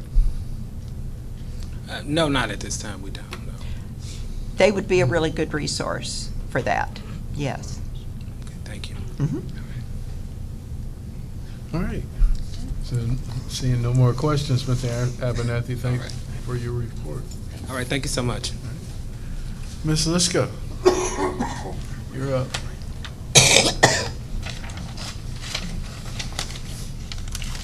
Good morning. Good morning. This is kind of a two-part presentation. The first part will be highlighting some of the excellent work that our students are doing. And in the second part, I'm going to give you a very brief update on the AO program. It's the AOK Accelerating Opportunity in Kansas. It's not a full-blown report by any means, but I just kind of wanted to make sure that you are updated. So it is my pleasure, first of all, to introduce Heather Meekum, who is one of our full-time instructors here on campus for the adult education program. And Heather will introduce our students. Hi. Hi. All right, I have 2 students, Antoine and Isaiah, who are going to give you a copy of our adult education journal. So our adult education students in ESL, English as a Second Language classes, in AOK, the program that Rosemary is about to talk to you, and in our general adult education program, which is largely people who are looking to complete their general education diploma to earn their GED. They have the right to submit writings to this journal. This is a journal that we put together 3 times a year, 2 or 3 times a year. It's entirely composed of student work. It is student writing, student poetry, and other work that students have done as part of their coursework. We believe that writing is plays an important role in learning and also in self-esteem development and also in employability skills. So we encourage our students to write. We also believe that publishing their writing is an important part of helping them to understand their important contributions to our college community. So I brought some of my students with me who worked on this journal, this edition of the journal. So I'm going to start by introducing you to Cheyenne Preble. Cheyenne, stand up. Cheyenne's article is the big article, The Challenge of Forgetting, on page 3. Cheyenne is one of our outstanding afternoon students. We should all congratulate her. She has passed the Reading and Language Arts section of the GED just recently, and I'm confident she will pass the remaining sections soon, so thank you, Cheyenne. Another thing that we do is we do computer classes. It's very important for many of our students. The first time they touch a computer is when they're asked to take a test on the computer to enter our program. So computer skills are extremely important for our students. On the back cover, you'll see that in our computer class, we worked with Publisher to create flyers for our program. And the winner of the who got to have theirs published on the journal is here, Linnea Neely. So this is Linnea. She created that beautiful flyer on the back. And we really liked that she said, you can go further than you think, which apparently she needs a job with the, yeah, because she was right on the exact same track as they were. And so those are two of our students. We also had some students who are here to share what they wrote with you. The first one is Keisha. Keisha Jones is one of the most inspiring students in our program. No matter how hard it gets, Keisha keeps trying. After every class period, I think a teacher comes up to me and says, you wouldn't believe Keisha just wouldn't give up today, and she figured it out. She got there. Keisha's been with us quite a while. She is friends with, I think, every single person in the program. And so I want Keisha to share her article, I Got This, which is on page 5 of your program.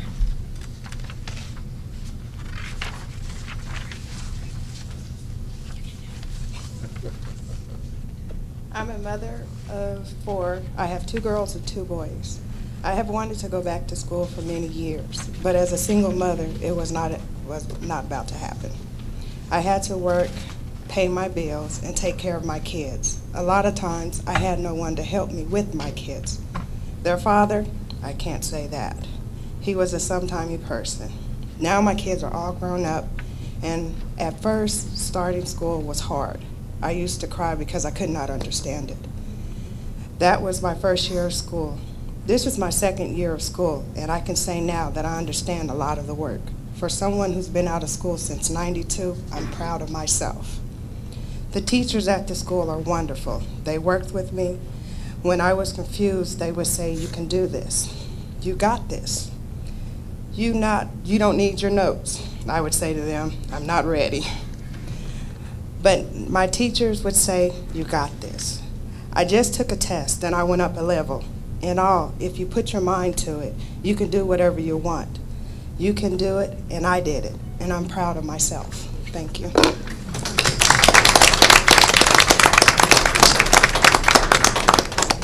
The next student I'd like to introduce to you is Antoine Hampton. Antoine is like my teacher's assistant. He is an amazing helper in class. As soon as he understands something, he is helping someone else to understand it. He is always there for his fellow students, whether they're having a tough day focusing, whether they're having a tough day because of something at home. He will encourage them, and he will keep those kind of rowdy boys from disrupting my entire class. So I'm very grateful to have Antoine in class. His article is Waking Up. It's on the front cover of the journal.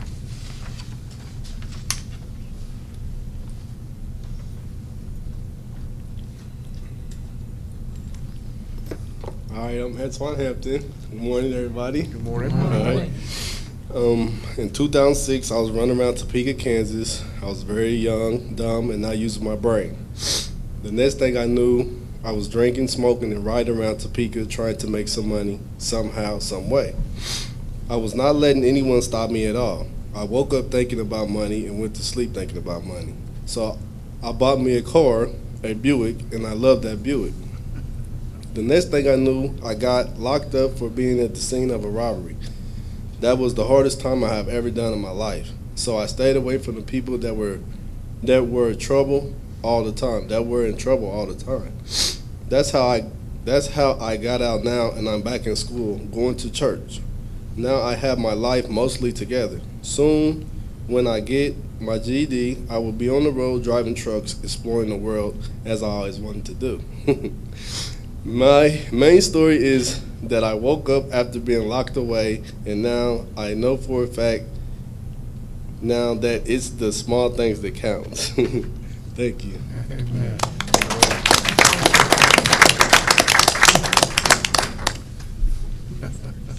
we have a lot of supporters here for our students. The last student I'd like to introduce to you is Isaiah. Isaiah is one of the bright lights in our afternoon program. He can make you smile just by showing up in class. He always cheers me up, no matter how cranky I am, and I get cranky by the afternoon. And he is an incredibly gifted poet. So Isaiah's poem is on page 3. I need to apologize to Isaiah for you because Isaiah has written wonderful poetry for me. He gave me a book of his poetry, and I was only able to publish a small portion of it. So Isaiah is sharing with you a portion of one of his best poems.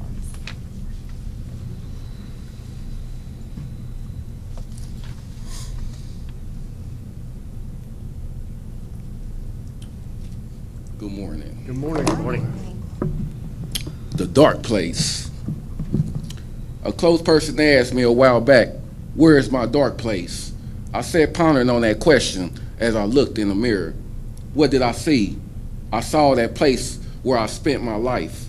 I saw the battles I had to fight. When I look deep down in my soul, I see that place where I wish I was free. Can you reach way down and find that good in that place?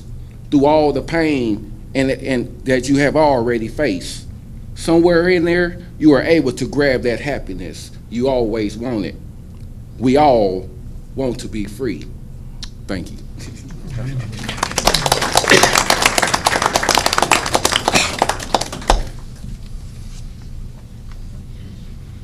Well, I want to thank the students.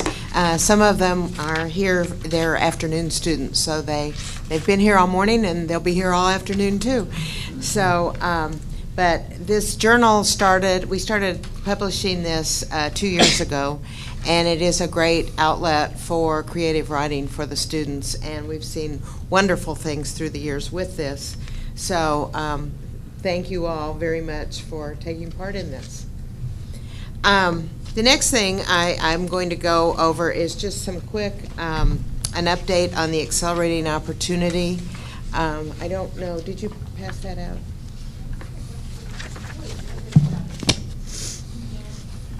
I have it here. Rosemary, can I ask a question before you do that?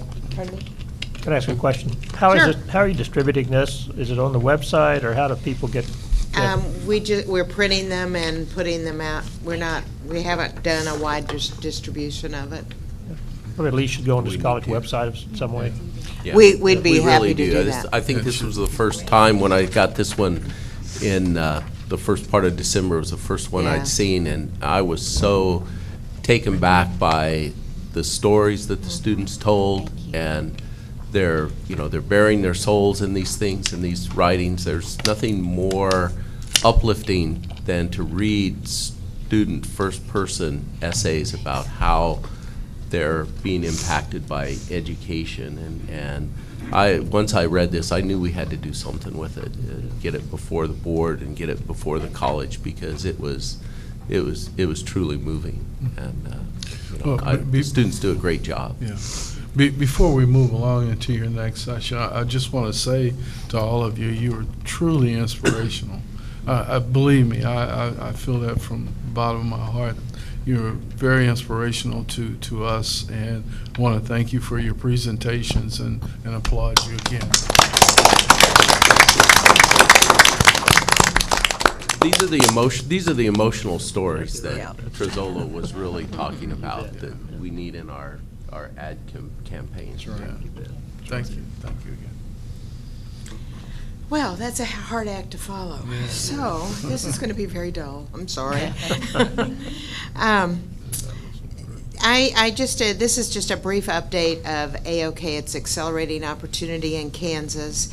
We began this in the fall of 2011. The Board of Regents asked several colleges around the state to participate in AOK. It was an initiative that is based on iBest in Washington State, and that is where there's integrated instruction in technical education programs. The integrated instruction in Kansas is 25% of the time. There's an adult basic education instructor in the classroom with the CTE instructor, so the technical education instructor. And so we did planning in the fall of 2011.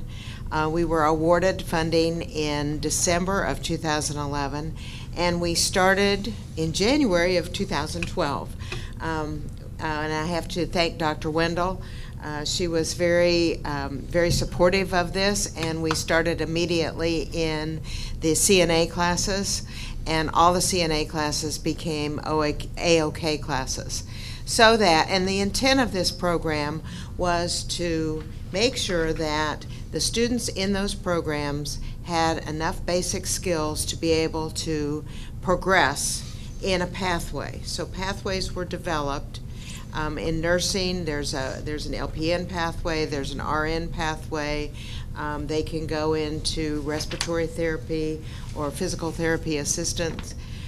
So these are programs that when we meet with a student initially to go over what they want to do, in CNA, for instance, we don't want them to stop with just a CNA. We want them to keep going so that they're earning a family-sustaining wage and they become financially independent.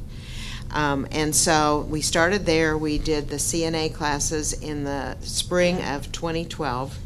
And then in the fall, in August of 2012, we went into auto collision repair, auto technology, building and property maintenance, and welding technology. So we had the 5 programs, and we had adult basic education instructors in those classes, and we had funding from basically it was through the Jobs for the Future people that are housed in Boston, and the money mostly came from the Gates Foundation. There were some other foundations, but the big push was the Gates Foundation. And and we also had a lot of professional development from the state of Washington, based on their iBest, which, as I say, this is in iBest. They are in the classroom at least 50% of the time. And in Washington State, they were taking students without high school diplomas at the end of their course of study in college. If they passed an industry-recognized credential, plus the Cert A, B's, and C's in their programs, they were awarded a Washington State high school diploma. So they were not required to take the GED in order to get a high school diploma. It's been very successful there, and this program, when we received the funding in December of 2011, 4 states received funding. Now it's upwards of about 30 states are participating in this. So it is how I think technical education will be presented to students in the future. That's what the Board of Regents has told us, that it will be how it's presented in Kansas. We want to make sure that those students that are in technical education have the skills to pass those credentials, those credentialing exams, so that they can get those family-sustaining wage jobs. So our program is a little different than T4E in that we're just at the academic level. We're in there teaching the basic skills. If a student needs to know more math, then our basic skills instructors will work with them in the classroom, and then we also have an instructor that's there until 4:30 every afternoon. So they can get all that extra help. And during all this time, we did have a lot of professional development in team teaching. It took a while. It was a pretty rough beginning. I think most of the technical education instructors thought, why do I need somebody in my classroom? I've been doing this fine for a lot of years. But so it took a good year or two for all the teams to mesh. But right now, I think we really have some very strong team teaching going on. They did a demonstration as a professional development activity to teach each other how they're doing it. And we did that in November, and the teams were outstanding. There's a lot of give and take back and forth on what everybody's doing. It was rewarding to see where it's come since when we started, when it was a hard sell. But I think what the instructors have found is that it's really good to have somebody else to rely on in the classroom to get those basic skills that students are deficient in when they walk into the classroom. We do give the instructors an adult basic education test. We started with the CASAS assessment system, and last July we were required to switch to the TABE, which is the test of adult basic education, and that test they have to score in a certain range for them to be AO students. So they're levels 4, 5, and 6 on that, and they were also on the CASAS test. So we don't worry about students who already have those high skills. We're just working with the students who have some skill deficiencies in reading and math.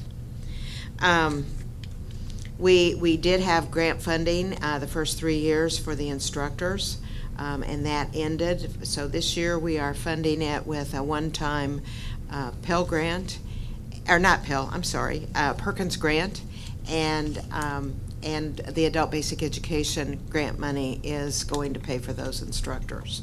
But during the first 3 years we had money to pay for the instructors, and there was no funding for students. Now we have no funding for instructors, but we have funding for students.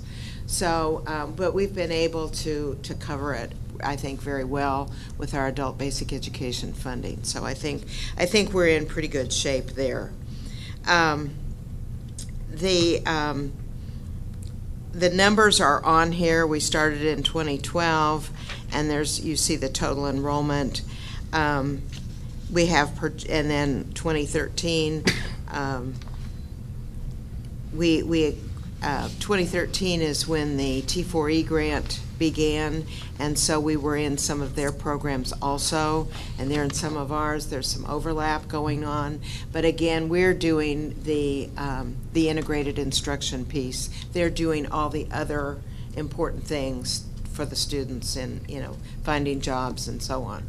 Our mission is to make sure that the students have the basic skills first, and then they can go on to the other things. We still weren't getting our adult basic education students in because there was no funding, but last summer House Bill 2506 was passed, and that pays for the tuition for students to go into these programs without high school diplomas. And that was significant because these students had no avenue if they did not have a GED or a high school diploma for any kind of federal funding. So this has been significant, and that's why you see that our numbers of students have gone up. That's at the bottom, the adult education students in AOK. That funding was significant. I'm not sure how long it'll last. We're hoping that they renew it for this coming year. But something else happened in the funding bill at the federal level. In December, they passed the ability to benefit clause for Pell Grants as long as a student is in a pathway program. And these are all pathway programs.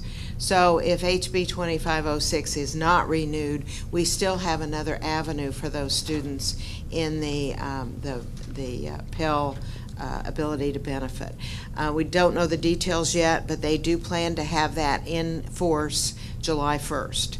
But there will be a test that they have to take and score at certain levels in order to qualify for that.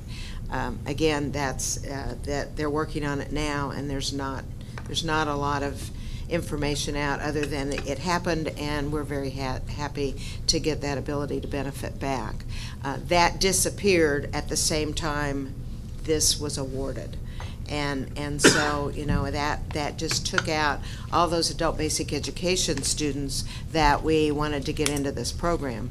What Washington State found and what we're finding is that students can pass the GED if they learn the information that they need for that in a contextual manner.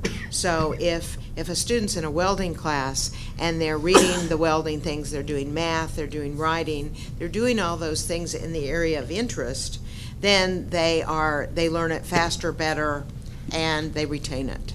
So so what we're doing in the classroom is we're not giving them a fraction lesson that has nothing to do with what we're doing. With what they're doing in their course of study. We're giving them work that has meaning for them, that has a direct relation to whatever it is they're learning. So, and then we also have a DCF scholarship, and I have this on the back page here, and that goes, it's a TANF scholarship through DCF, and that will pay for tuition and fees and all the expenses. So so that is a way that just came into effect in let's see, it was in the summer of I guess it was last summer. But it didn't pass soon enough for us to get a lot of people into it until this go around, so until this semester. So hopefully that will also help get our non-high school graduates in. And, but anyway, the AOK program, those students that are in that allow us to get reimbursement on the full tiered funding for those students. So it's the only program where the state reimburses at the full tiered funding rate. So that is, you know, financially, it's a great benefit to the college to get as many people into the AOK program as possible. And then I've got some numbers down here, and as you can see, we're projecting that 60 students will go through, 60 adult basic education students without high school diplomas will be going through the programs this year because of this new funding. Again, you know, the HB 2506 came about kind of at the end of July last summer. It was, by that time, a lot of the programs were full at the Tech Center. We weren't able to get as many students in as we would like to have gotten in if we'd known about it in April when enrollment was going on. So, so anyway, that's kind of where I think we're on the right track. How confident are you in that 60 number? What are you basing that? That what now? How confident are you in that 60 number? What are you basing that projection off of? Well, we already have the fall numbers and the spring numbers. This is how many have, this would be the total for fall and spring. This is how many we have enrolled. We lose a few, but that's a pretty firm number. Oh, okay. So they are enrolled and on their way. So we did a data collection in November, and the college will be getting a little over 44,000 from that first collection. There's another collection that's open now until March, and this data collection is done by KBOR, and so we'll keep getting more money in as that goes, just on those fall students, and then we'll also start reporting our spring students. Let's see. I did also attach this. We've been using our own brochure to enroll students in the program. This just came out in late December. It was really too late for us to use it. But this was done by the Kansas Board of Regents. You know, we already have our students in, so you know, but we have lots of different size brochures that look like this. I'm not sure that I think the message is very positive, but they didn't ask me, so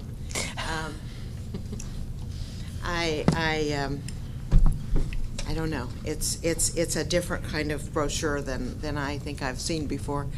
And I, you know, as I said, we had our own that was very positive. We are trying to, the DCF clients are mostly women, and we are trying to get those women into, we have two of them in machine tech. We're trying to get them away from, a lot of them want to come and do CNA, and they want to stop, and we don't want them to stop. If you're going to go to CNA, we want you to keep going. But we also want to we talk to them a lot about non-traditional careers and how women really need to get into those kinds of careers. So, you know, little by little, we're trying to make a headway into that. So anyway, as I say, this is just a very brief overview or an update of where we are. Our numbers have gone up significantly from 2012 to 2015, and you know, a more full report can be given to you when we get our data. We just do not have the data yet on the credentials earned, and those are the really important things. We want the students to be able to earn the credentials that they've studied for, and so this program hopefully will give them the skills to be able to pass those tests. So, any questions? I have a couple. Okay. And the reason is, okay, Don and I be going to Washington, D.C. next month, and on the AOK, you said it's a bill similar to our 155, so is it just for high school students? Or? No, SB 155 is just for high school students. I know. And HB 2506 is just for non-high school graduate adult students. Okay, that was my first question.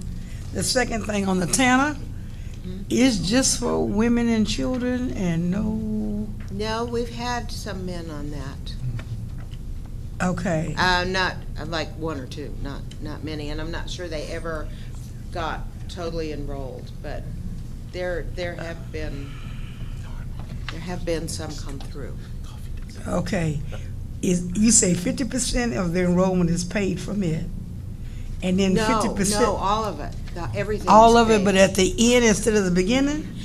They pay us 50% at the beginning. Okay. Okay. When we first started this, they paid us nothing until the students had completed 12 hours. Okay. Okay. And then we said we're taking a big risk there. Okay. So what they now are doing is they're paying us 50% up front, and they'll pay us the other 50% when they complete the 12 hours. Oh, okay. Okay.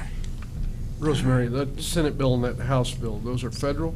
No, they're Kansas. The Kansas bill. Yeah. Yeah. But still. But the new ability to benefit is federal. Yeah. Yes. Okay. I just And want to that's for the clarify. Pell Grant. All right, any more questions for Ms. Jessica? All right, thank you very much for your questions. Moving along, President's report. Dean Long. I'm done. Isn't Dean Long and the chief going to speak? What was that? Wasn't Dean Long and the chief going to speak? You're right, thank you. Forgot about that. We had so much.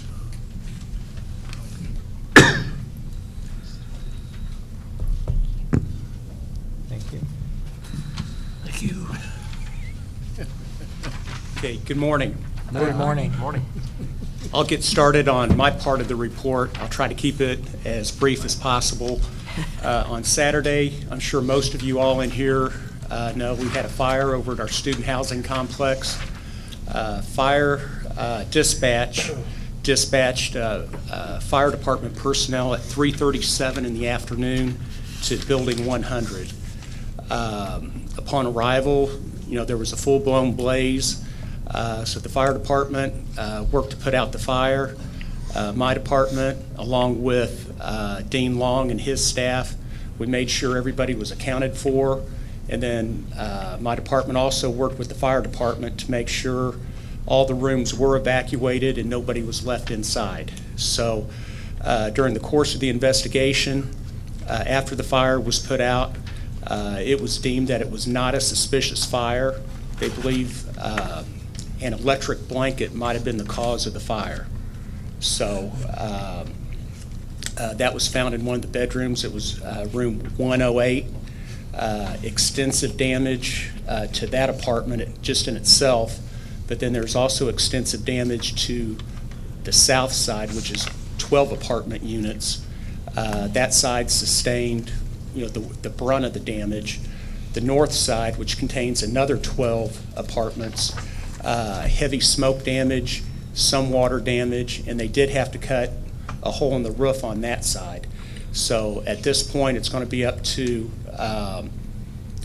insurance investigators to get them involved and to determine the extent of the damage. That evening, one of the deputy fire chiefs, they were estimating at least $500,000 worth of damage to the one side alone, possibly $300,000 to the other side. But that's not a firm number. That was just a quick initial estimate that they came up with at that time. Afterwards, the next day, we worked with the Buildings and Grounds Department. They were able to secure a snow fence or, temporary construction type fence. So we have, the entire property blocked off, fenced off. We have no trespassing signs posted. The building is secure. Nobody can get into the building at this point. We're just waiting, for the insurance investigators, the insurance companies to say, hey, you can go in, gather the rest of your belongings out, but until we get somebody that says it's safe to go in, I don't want to send students in there if there's a risk at any way, shape, or form. So we're playing the waiting game. We're trying to expedite that as quickly as we can because we were able to allow several of the students to go in that night on both sides, and fire department personnel escorted them into their rooms so they could get some of their essential belongings out of the apartments. But there were still several that weren't there yet. It was the weekend that we had students moving in, so that kind of created a little bit of, kind of a hectic situation out there. Some people coming, some weren't here yet. So at this point, Buildings and Grounds also installed a couple temporary lights on the back side of the building, coming from our jogging trail. So we have some light over there because that night, fire department and BPU, they went ahead and shut down all the utilities over there. No power, no water. There was extensive water damage on that south side as well. So that night, Royal Ridge boarded up the door and a couple windows. The next day, they came out and boarded up the windows where the fire did break out at. So we have the building secure at this time. It's just getting, the insurance investigators to give the okay to, yeah, you can go in and start, clearing things out. Chief, could you speak on emergency protocols? Were they established? Were they followed? Have we had time to debrief and evaluate if they, in fact, we had correct procedures to? Well, good timing on that question. Yesterday at 3:30 in the afternoon, Dr. Givens conducted a debriefing meeting. It included Dr. Long, myself, Susan, Dr. Givens, Dr. Vitale, and Doug Welch. So we were able to meet. We had our debriefing. Some of the items, the questions that you asked right there, we do have a incident response policy up here on campus, and that was brought up during the debriefing. It covered working with multiple agencies. We had the campus police department, we had the fire department, we had Kansas City, Kansas Police Department, because they did send a detective out. So we worked together on that. Together, it's kind of a NIMS type procedure. When the initial call came into me from one of my officers, I responded right away. I got on the phone with Susan to brief her as per the emergency operation plan that we do have. So when I did that way she contacted everybody else that needed to be done. I was the incident commander on the scene out there through the entire time. So we did follow the emergency operations and emergency protocol that we had. We worked with outside agencies. Dr. Long and myself worked together on the scene, making sure that the students' needs were met, as well as the college's needs and any other emergency issues that would come up. Thank you. Okay. And Dr. Long, if you want to talk about the students. Really, the only thing that I would add is that there were 36 students that were displaced. I handed each one of you a letter that went to them because, needless to say, this was quite a bewildering situation for them. We've been in contact with parents, and all 36 residents have been permanently reassigned to available spaces in our student housing unit. We've had good support from Royal Ridge, and they have also provided us with a couple additional apartments. The community has donated food, clothing. We essentially set up a sort of a service triage where students could go to a particular lounge, get blankets, get some food, and then that became our command center so that when we did assignments, they could get their keys and move into their new apartments.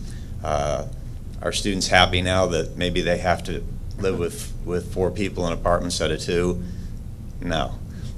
But this is one of those situations that the athletics department, because we house the majority of athletes, have been tremendously supportive in trying to educate these young folks about that this is a situation that will be a character building experience in their lives.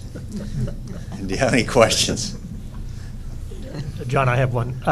The students that are been moved into Royal Ridge, we have a procedure for adult supervision of some of them probably are adults, but if they're in a situation by themselves, do we have supervisor to go over there and check on those students periodically, or do they have ways to get assistance if they need it? Is it close proximity to where we are? Is it Excuse me, sir. No, go ahead. And we have live-in supervisor Lisa Griffin and 6 resident assistants that will extend their services to those few students that are occupying apartments in Royal Ridge. Thank you. Is there a way, a venue that you would prefer future donations or that to be put toward this cause? The Student and Community Resource Center, which is really our ongoing center for food and clothing for KCKCC students. We're just asking that anyone that wants to donate food and clothing do so through that office. People have been extremely benevolent in their donations, local churches and so on. The only thing that I'm asking people is future donations of food and clothing to try to look at the kind of things that college students like to eat and like to wear. So that means things like jeans, sweatpants, hoodies, tennis shoes, socks, underwear, not suits or tuxedos, or if you get what I'm going. And the food is things that are, again, ready-made, microwavable macaroni and cheese. That just needs to go to the Student Community Resource Center. Anyone that would like to make a cash donation, I have an emergency fund that runs out of my office, and that can help accommodate students that have, say, no insurance and they need to fill a prescription, something like that. You do gift cards and things like that? We have gift cards that we're giving out from a local restaurant for $100. we've been working with the American Red Cross, but I think they came to the conclusion that that with the chief and I and our protocol that really they've said they're available if they need us, but we took care of our residents' needs. I understood there was a young person that was kind of, well, I would describe it as a heroic effort in getting the residents alert that there was, in fact, fire in the first place. And then I think there were some also their staff that helped with ensuring that the students had accommodations. If you could give recognition to those individuals. Right. We had his name is C.J. Lund, Jr., and he's a track athlete, and he happened to be in Building 1, and before emergency personnel could even get there, he noticed the smoke and went through the entire building and banged on doors to evacuate, just because he's a good citizen. And so I think, that stands to kind of a tribute of the good students that we have. And then there's just been an outpouring of people from the community, faculty, staff, and students, aside from the student housing folks, campus police, et cetera, that have just offered to help. So it's been it's just been tremendous. Also, I thought it'd be good to point out that Wendell Maddox, in his other life, is with the United Way, brought posters in for the 211 Yes. emergency number that really many of us really didn't know even existed until yesterday afternoon when he informed us. I left several posters with Dr. Long this morning that they're putting up around the campus, but this is that. And so whenever we see this, Give to United Way campaign, this is where a lot of that funding goes, and a lot of what we get through the Red Cross actually came ultimately from United Way. So just wanted to make sure that we were aware that we were getting this out as well. Yeah. So another avenue for the students, not only just the students affected in the fire, but also for other students who may be having needs that otherwise the college can't, has limited access to reach out and help to. Okay. Thank you for saying that. Yeah. All right. Any more questions? Thank you. Thank you, Dr. Long. Thank you. All And right. thank you, gentlemen, for your professionalism in handling this crisis. I really appreciate it very much. Madam President, you're That asking. completes my report. That completes your report. Ask for a motion to accept the president's report. So moved. Second? Moved and seconded to accept the president's report. All in favor? Aye. Opposed? Motion carries. Moving along to the vice president, Dr. Vitale. Yeah, my report was rather brief this time, since it was only about 2 weeks of actual college opening since the last board meeting. So I presented for you some graduation statistics from the fall semester. I thought that was very enlightening, and the current enrollment data. And I did want to point out in my original report, I had a statement that said as of 5 days prior to the start of the spring that we were above our spring semester, but the data I showed was 3 days ahead. And what had happened is when I got the initial report 5 days ahead, as I started looking at it, I began to question whether or not we were actually comparing apples to apples or apples to oranges, and I was pretty much convinced that what we were looking at for spring 2015 were numbers prior to our big purge, whereas the spring 14 numbers were after the purge, so we delayed it. And as I started getting the other daily reports, it became more apparent that that was what, and so I changed the data, but I forgot to change the sentence that I had already written on my draft of my report. So that's why you got the amended part of the report for today, clarifying that we're, and actually the report that I got yesterday morning showed us about actually 18 students more at the same point last spring than we had last spring, but we're still about not quite 4,000 credit hours less than we were last spring. The students are they're averaging about 9 credit hours this spring, whereas they were at about 9.7 credit hours last spring. So, why that is, maybe they're working part-time and balancing the load, but it's a good trend that we're starting to show some leveling off in our enrollment, that we're not looking at constant declines, and that's kind of what we had expected. All the community colleges went through a large bubble in the 2008, 9, 10, and then that bubble kind of popped, and some colleges saw really dramatic drops, some saw slower declines, and we've seen a decline, but it looks like now we're starting to kind of plateau and reach that stable enrollment number where we would expect to be outside of some recession event forcing students back into the education realm. So that's my report. Any questions, I'd be glad to. I move approval of the report. Second. So moved and seconded to accept the Vice President's report. All in favor? Aye. Opposed? Motion carried. Chief Financial Officer, Dr. Lindahl. Thank you. Just as a follow-up on the fire report, I do want to extend a special thank you to our grounds and facilities folks for coming out and securing the fence around the building and also the lighting. And also Chief Snyder is certainly to be complimented on his securing the site. I came out to take pictures and they were very reluctant to let me in. And so, they did get clearance from the chief and we determined there was just a little bit more we wanted to do facility-wise, and we got that done. So anyway, a tremendous crew working all weekend. It was really something, and our thanks. Just to bring you up to date, many of you may have seen that the elevator as you come in the administration building is boarded up.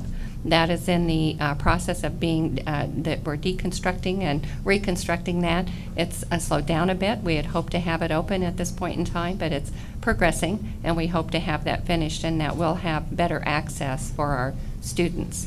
So we'll have that larger elevator installed. We continue to see Real quick question on that. Students that need elevators, disabled students? They have to go to the other side to get down. Yes. Okay, thank you. Yeah, at this point in time, that's the accessibility. Yeah, unfortunately. Yes. And you can see from the reports that you're getting in your board report that we are making progress on the budget as far as reports and refining the budget allocations that we're making, and you'll see further refinement in next month's report as we get that together.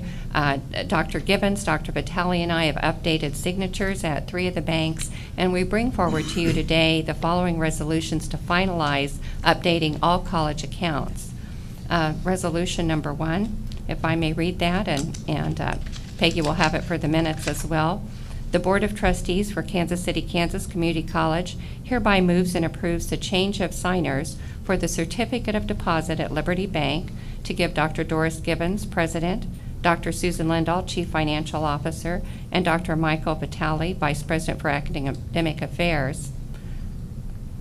And that would be signed today, so we would have approval to conduct that business. So moved. Second. Moved and seconded to accept the resolution as read. All in favor? Aye. Opposed? Motion carries. Thank you. We have a second resolution, another bank, another account. The Board of Trustees for Kansas City, Kansas Community College hereby moves and approves the change of signers for the flexible spending account at Security Bank to Doris Gibbons, President, Dr. Doris Gibbons, President, Dr. Susan Lindahl, Chief Financial Officer, and Dr. Michael Vitale, Vice President for Academic Affairs, signed today. Move approval of the second resolution. Second. Moved and seconded to accept the second resolution. All in favor? Aye. Opposed? Motion carried. Thank you. That should bring us up to date then as we take those resolutions in to complete the transition. In addition to this, we do have a recommendation to approve the payment of bills, page 39, in the amount of $2,486,341.99. So moved. Second. Okay. And then following that is the financial report. The only item that I'd really like to point out on that is that before the break. Yeah, we need a vote. Oh, I'm sorry. We need a vote Excuse on me. that. We need a vote on the motion, Mr. Chair. Sorry. Yeah. Aye. It's got to ask me. You've heard the motion, all in favor? Aye. Opposed? Motion carried. Thank Pay you. the bills. Okay, financial report. I was moving along a little too fast here. On the financial report, the one item that we would like to point out is that we did bring to you the recommendation to transfer some funds prior to the break, and we were able to do that from auxiliary services to the general account, and that has been transferred back. We just wanted to point that out. You'll see that reflected in the financial report. Other than that, we're on target. We're moving forward and continuing, again, to refine the budget allocations. Motion to approve the financial report. So moved. Second. Any questions? Moved and seconded to accept the financial report. All in favor? Aye. Opposed? Motion carried. Okay, then we have item C yet to cover, and under those recommendations, we would like to move for payment of the Commerce Bank for the Visa credit card purchases, and that amount is $254,000, $288.33 from various funds. Would you like me to read them one at a time, or? Go through all three. Okay, I'll do that. Approval of payment for $17,416.06 to our Kansas City, Kansas bookstore for Creative Cloud, and that will take care of the issue that we had regarding the student software. And working with Dr. Vitale, and we were able to bring that forward and get that ordered, and that should complete the process to upgrade the student access in the lab. I don't know if you'd like And to. just to add that when we became aware in November about around the 10th, the second week of November, that there were actually computers in there because of the software that would not operate it, we, within a matter of weeks, working with Dr. Walker and Dr. Baz, were able to order 9 new Macs for that lab, and we've replaced those. So the 7 that they had that were functioning and could run the software are still there, and then we replaced 9 others with those. So, and I've since when I met with faculty prior to the start of the spring term, remind them that we were getting ready to come into a budget cycle and encourage them to make sure that they took a look at the equipment and things that they use in their classrooms, to make sure that their respective deans were aware if they needed upgrading, if they had equipment that was critical and that was getting rather old, so that we could at least start getting it on a list to, make sure they understood that we couldn't buy everything that necessarily that we might all want at one time, but we would prioritize and start making sure that we're keeping up with these types of needs so that we don't run into this type of situation again. But part of it was they were using software that was cloud-based instead of installed on the hard drives in the machines. And I think what happened was that cloud-based software got updated, and that's what made it problematic in the classroom. If we'd had it on the machines that ran, if we'd been using software that they could have run throughout the semester, it wouldn't have probably had that. That's why we went back to the software purchase where we install it on the machines. All right. Okay, and then the third is approval of payment in the amount of $76,897.13 to Gray Bar, and that will allow us to connect Google Fiber to the campus. They have been testing it. Dr. Baz has been testing it in information services with great success, and we believe that that will improve our students' experience exponentially, as well as our faculty and staff and administration. So we bring that forward as a recommendation for purchase. Move approval of the recommendations as presented. Second. Been moved and seconded to accept the recommendations as presented. All in favor? Aye. Opposed? I do have a question.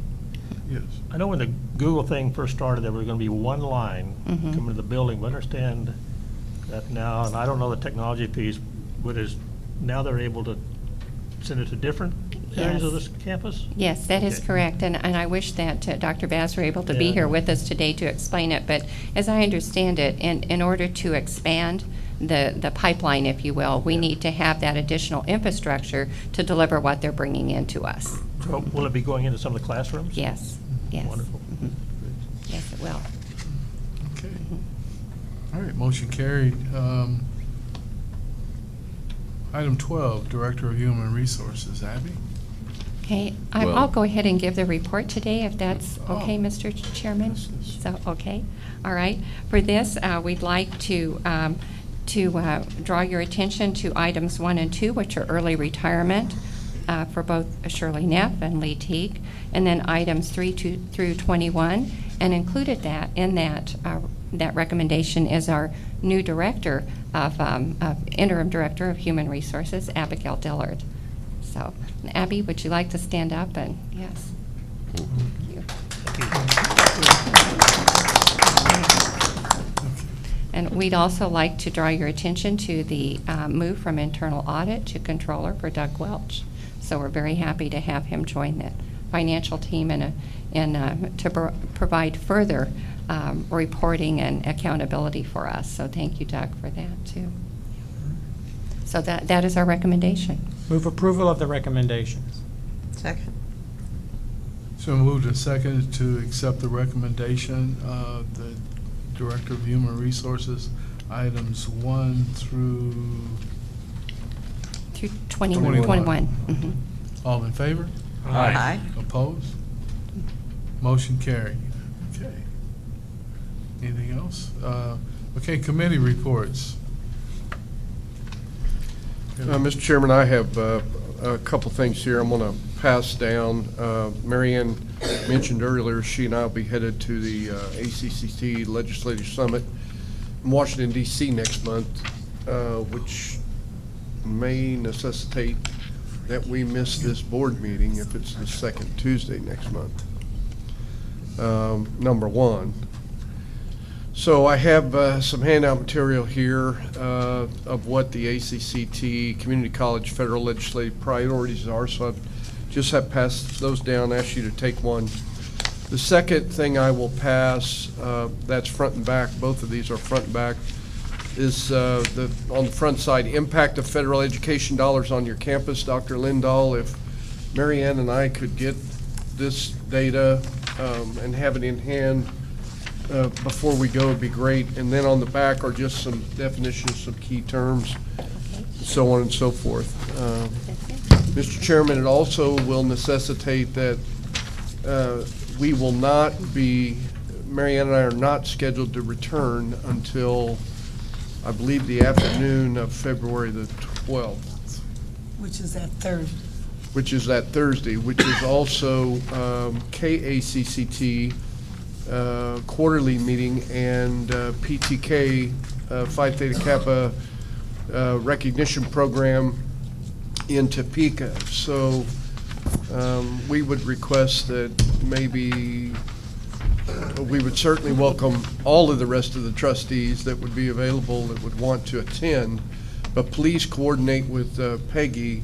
But we certainly would appreciate at least one trustee to be able to stay over in the afternoon for the KACCT meeting.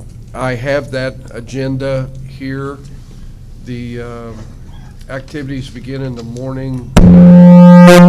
Excuse me there. Sorry, Michael, for crew. The luncheon is at noon to 2, and then the meetings are scheduled from 2:30 to 4:30.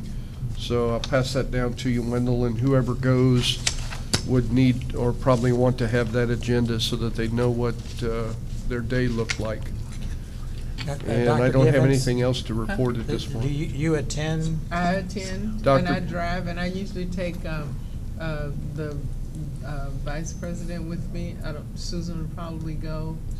We meet the students, we go over, talk to the legislators in the morning, we come back for lunch, and then we're part of the afternoon meetings too. So yes, I'll be driving. And there's room enough in the car to take board members. Okay. Question, do we need to reschedule our February meeting since we'll have 2 trustees away? February 12th. You have opinion about that, trustee Rios, trustee Daniel? Okay with me. To Yeah, reschedule? I'm fine with it. Yep. Okay. Move it back a week. Well, we'll get with Peggy and try to reschedule that so we can have a full board for our February meeting. Move it to the third Tuesday. 17th. Yeah, the 3rd Tuesday. Does anybody have February. heartache on that? Let's see. That's Be the good se- to, in public 17th.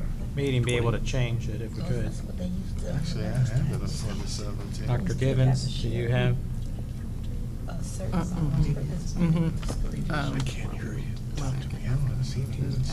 I mean, maybe Does that, Don, does that work for you? I'm sorry, I can't hear you down The here. 17th, the 3rd Tuesday. I'm available the 17th. Marianne? So the next week? Yeah, just changing it to the next week. Okay, move it from the 9th to the 17th. 17th. The 10th, 10th to the from the 10th. 17th. We can do that. Then I would make that motion so we can just have this done. Move that we change the Board of Trustee meeting from February 10 to February 17th at 8 a.m. Are you a second? Second. Been moved and seconded that we move our February board meeting from the 10th to the 17th at 8 a.m. All in favor? Aye. Aye. Opposed? Motion carried. Any other committee reports? Thank you.